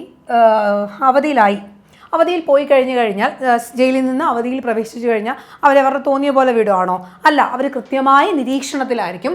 അത്തരം സ്ഥലം പോലീസ് ഏത് സ്ഥലത്തെ അയാളുടെ വീട്ടിലേക്കാണല്ലോ, അപ്പം അയാളുടെ സ്ഥലത്തെ ഒരു പോലീസ് സബ് ഇൻസ്പെക്ടറുടെ കർശന നിയന്ത്രണത്തിലായിരിക്കും. അപ്പോൾ അദ്ദേഹവുമായി ബന്ധപ്പെടുന്ന ഒരു വ്യക്തിയുമായി ബന്ധപ്പെടുന്ന എല്ലാ കാര്യങ്ങളും കൃത്യമായിട്ട് എന്ത് ചെയ്യും? നിരീക്ഷണത്തിലായിരിക്കും. അതാത് പോലീസിനെ സബ് ഇൻസ്പെക്ടറുടെ നിരീക്ഷണത്തിലായിരിക്കും. ഒരു തടവുകാരനെ സംബന്ധിച്ച് വിടുതൽ ചെയ്യുമ്പോൾ ജയിൽ സൂപ്രണ്ട് എന്ത് ചെയ്യണം? ആ വ്യക്തിയുടെ വിടുതലുമായി ബന്ധപ്പെടുന്ന ഫുൾ ഡീറ്റെയിൽസ് എന്ത് ചെയ്യണം? അതാത് പോലീസിലെ സബ് ഇൻസ്പെക്ടറിന് നൽകണം. പോലീസ് സബ് ഇൻസ്പെക്ടറെ അറിയിക്കേണ്ടതാണ് എന്നുള്ളത് 411 ചട്ടത്തിൽ പറയുന്നു. അതുപോലെ തന്നെ എന്ത് ചെയ്യണം? 400 പറയുന്ന മറ്റൊരു കാര്യം എന്ന് വെച്ച് കഴിഞ്ഞാൽ ഇപ്പം വിടുതൽ നൽകി കഴിഞ്ഞു കഴിഞ്ഞാൽ അതാത് പിറ്റേ ദിവസം തന്നെ എന്ത് ചെയ്യണം? അടുത്തുള്ള ഏത് പോലീസ് സ്റ്റേഷനാണോ അടുത്തുള്ളത് അവിടെ എന്ത് ചെയ്യണം? റിപ്പോർട്ട് ചെയ്യണം. അവിടെ വിവരം എന്ത് ചെയ്യണം? പ്രാദേശിക പോലീസ് സ്റ്റേഷനിൽ പോവുക. അവിടെ എന്ത് ചെയ്യണം? അധികാരികൾക്ക് മുന്നായി ഹാജരാക്കിയിട്ട് വിവിധ ഉത്തരം സാക്ഷ്യപ്പെടുത്തേണ്ട ആവശ്യം എവിടെയുണ്ട്? ഈ 411 പറയുന്നുണ്ട്. അപ്പോൾ ഒരാൾ ജയിലിന് പുറത്തേക്ക് പോയി കഴിഞ്ഞാലും സ്ഥിരമായിട്ട് എന്ത് ചെയ്യണം? അവർ കൃത്യമായിട്ട് അവരുടെ കാര്യങ്ങൾ അടുത്ത പോലീസ് സ്റ്റേഷനിൽ പോയി വിവരങ്ങൾ കൃത്യമായി സാക്ഷ്യപ്പെടുത്തണം. അതാണ് 411 ചട്ടം, നിരീക്ഷണവുമായി ബന്ധപ്പെടുന്ന ചട്ടം. ഇനി അടുത്തത് 412 ആണ്. 412 എന്ന് പറയുന്നത് തിരികെ വിളിക്കാനുള്ള അധികാരമാണ്. തിരികെ വിളിക്കാനുള്ള അധികാരം എന്ന് പറയുന്നത് ഏതെങ്കിലും ഒരു വ്യക്തി ദുർനടപ്പിനെ പറ്റി അറിയിപ്പ് കിട്ടിയാലുടൻ, അപ്പം തടവുകാരനാണ് അവധിയിൽ പോയി കഴിഞ്ഞാൽ അദ്ദേഹം അവിടെ നടക്കുന്നത് അങ്ങനെയല്ല, പുള്ളി വളരെ മോശമായ രീതിയിലാണ് പിന്നെയും പോകുന്നത്, അവധി ദുരുപയോഗം ചെയ്തു എന്ന് കണ്ടു കഴിഞ്ഞാൽ അയാളെ തിരികെ വിളിക്കേണ്ടതാണ് എന്ന് പറയുന്നത് ഏത് സെക്ഷനാണ്? 412 അപ്പോൾ സൂപ്രണ്ടിനാണ് അധികാരം. 412 പറയുന്നു സൂപ്രണ്ടിനാണ് തിരികെ വിളിക്കാനുള്ള അധികാരം. ഇതിനായി അടിയന്തര നടപടി എടുക്കുക, തടവുകാരനെ ഹാജരാക്കണം എന്ന് ആവശ്യപ്പെട്ടുകൊണ്ട് സൂപ്രണ്ട് എന്ത് ചെയ്യും? ഏത് പോലീസ് സ്റ്റേഷനാണോ അവിടുത്തെ പോലീസിന് എഴുതേണ്ടതും അദ്ദേഹം ഉടനെ എന്ത് ചെയ്യേണ്ടതുമാണ്? ഈ പറയുന്ന വ്യക്തിയെ ജയിലിൽ ഹാജരാക്കേണ്ടതുമാണ് എന്ന് 412 പറയുന്നു. അപ്പോൾ ഒരാൾ അവധിക്ക് പോകുന്നില്ല, അവധിക്ക് പോയ സമയം മിസ്യൂസ് ചെയ്യുകയാണെങ്കിൽ അപ്പം തന്നെ അയാളെ തിരിച്ചു കൊണ്ടുവരാനുള്ള ഉത്തരവാദിത്വമുണ്ടത് സൂപ്രണ്ടാണ് അതിനെക്കുറിച്ച് രേഖകൾ അറിയിക്കേണ്ടത്.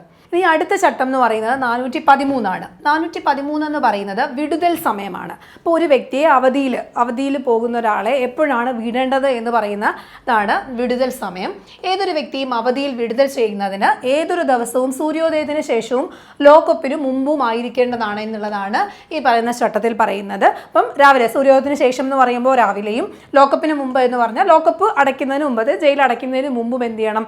പുറത്തേക്ക് അവധിക്ക് വിടേണ്ടതാണ് എന്നാണ് ഈ പറയുന്ന 413 പറയുന്നത്. അപ്പോൾ ഇത്രയും ചട്ടങ്ങൾ എന്ന് പറയുന്നത് 413 ഈ പറയുന്ന ചട്ടങ്ങളൊക്കെ ഇതിനകത്ത് വരുന്നതാണ്, അവധിയുമായി ബന്ധപ്പെടുന്ന കാര്യങ്ങളാണ്. ഇന്നത്തെ ഒരു ക്ലാസ്സിൽ നമ്മൾ 2014 ചട്ടങ്ങളിലെ പ്രധാന കാര്യങ്ങൾ നമുക്ക് എക്സാം പോയിന്റ് ഓഫ് വ്യൂവിൽ ഞാൻ ആദ്യമേ പറഞ്ഞു 57 അധ്യായമുള്ളൊരു ചട്ടമാണ്. അതിൽ നമുക്ക് പ്രധാന കാര്യങ്ങൾ, നിങ്ങൾക്ക് അസിസ്റ്റന്റ് പ്രിസൺ ഓഫീസറിനെ കുറിച്ചും വനിതാ തടവുകാർ, യുവ തടവുകാർ, അതുപോലെ തന്നെ പ്രത്യേകം പഠിക്കേണ്ട ഒരു സെക്ഷനാണ് അവധി എന്ന് പറയുന്നത്. ഇത്രയും കാര്യങ്ങളാണ് നമുക്ക് ഈ ഒരു എക്സാം പോയിന്റ് ഓഫ് വ്യൂവിൽ അറിയേണ്ട കാര്യങ്ങൾ. അപ്പോൾ ഇത്രയും കാര്യങ്ങൾ ഇന്ന് പഠിച്ചതൊക്കെ തന്നെ നമുക്ക് ചട്ടങ്ങളിൽ Kerala prisons correctional and services management റൂൾസിനകത്ത് വരുന്ന കാര്യങ്ങളാണ്. നിങ്ങൾ ഇത്രയും കാര്യങ്ങൾ കൃത്യമായി പഠിക്കുക. 2010 നിയമം നമ്മൾ പഠിച്ചു. ഇപ്പോൾ നമ്മൾ 14 ചട്ടങ്ങൾ, പ്രധാനപ്പെട്ട ചട്ടങ്ങൾ, ചട്ട നമ്പർ അനുസരിച്ചാണ് നമ്മൾ പഠിക്കുന്നത്. അപ്പോൾ അത്രയും കാര്യങ്ങൾ പഠിക്കുക. അപ്പോൾ അടുത്തൊരു വീഡിയോയുമായിട്ട് നമുക്ക് മറ്റൊരു ക്ലാസ്സിൽ കാണാം.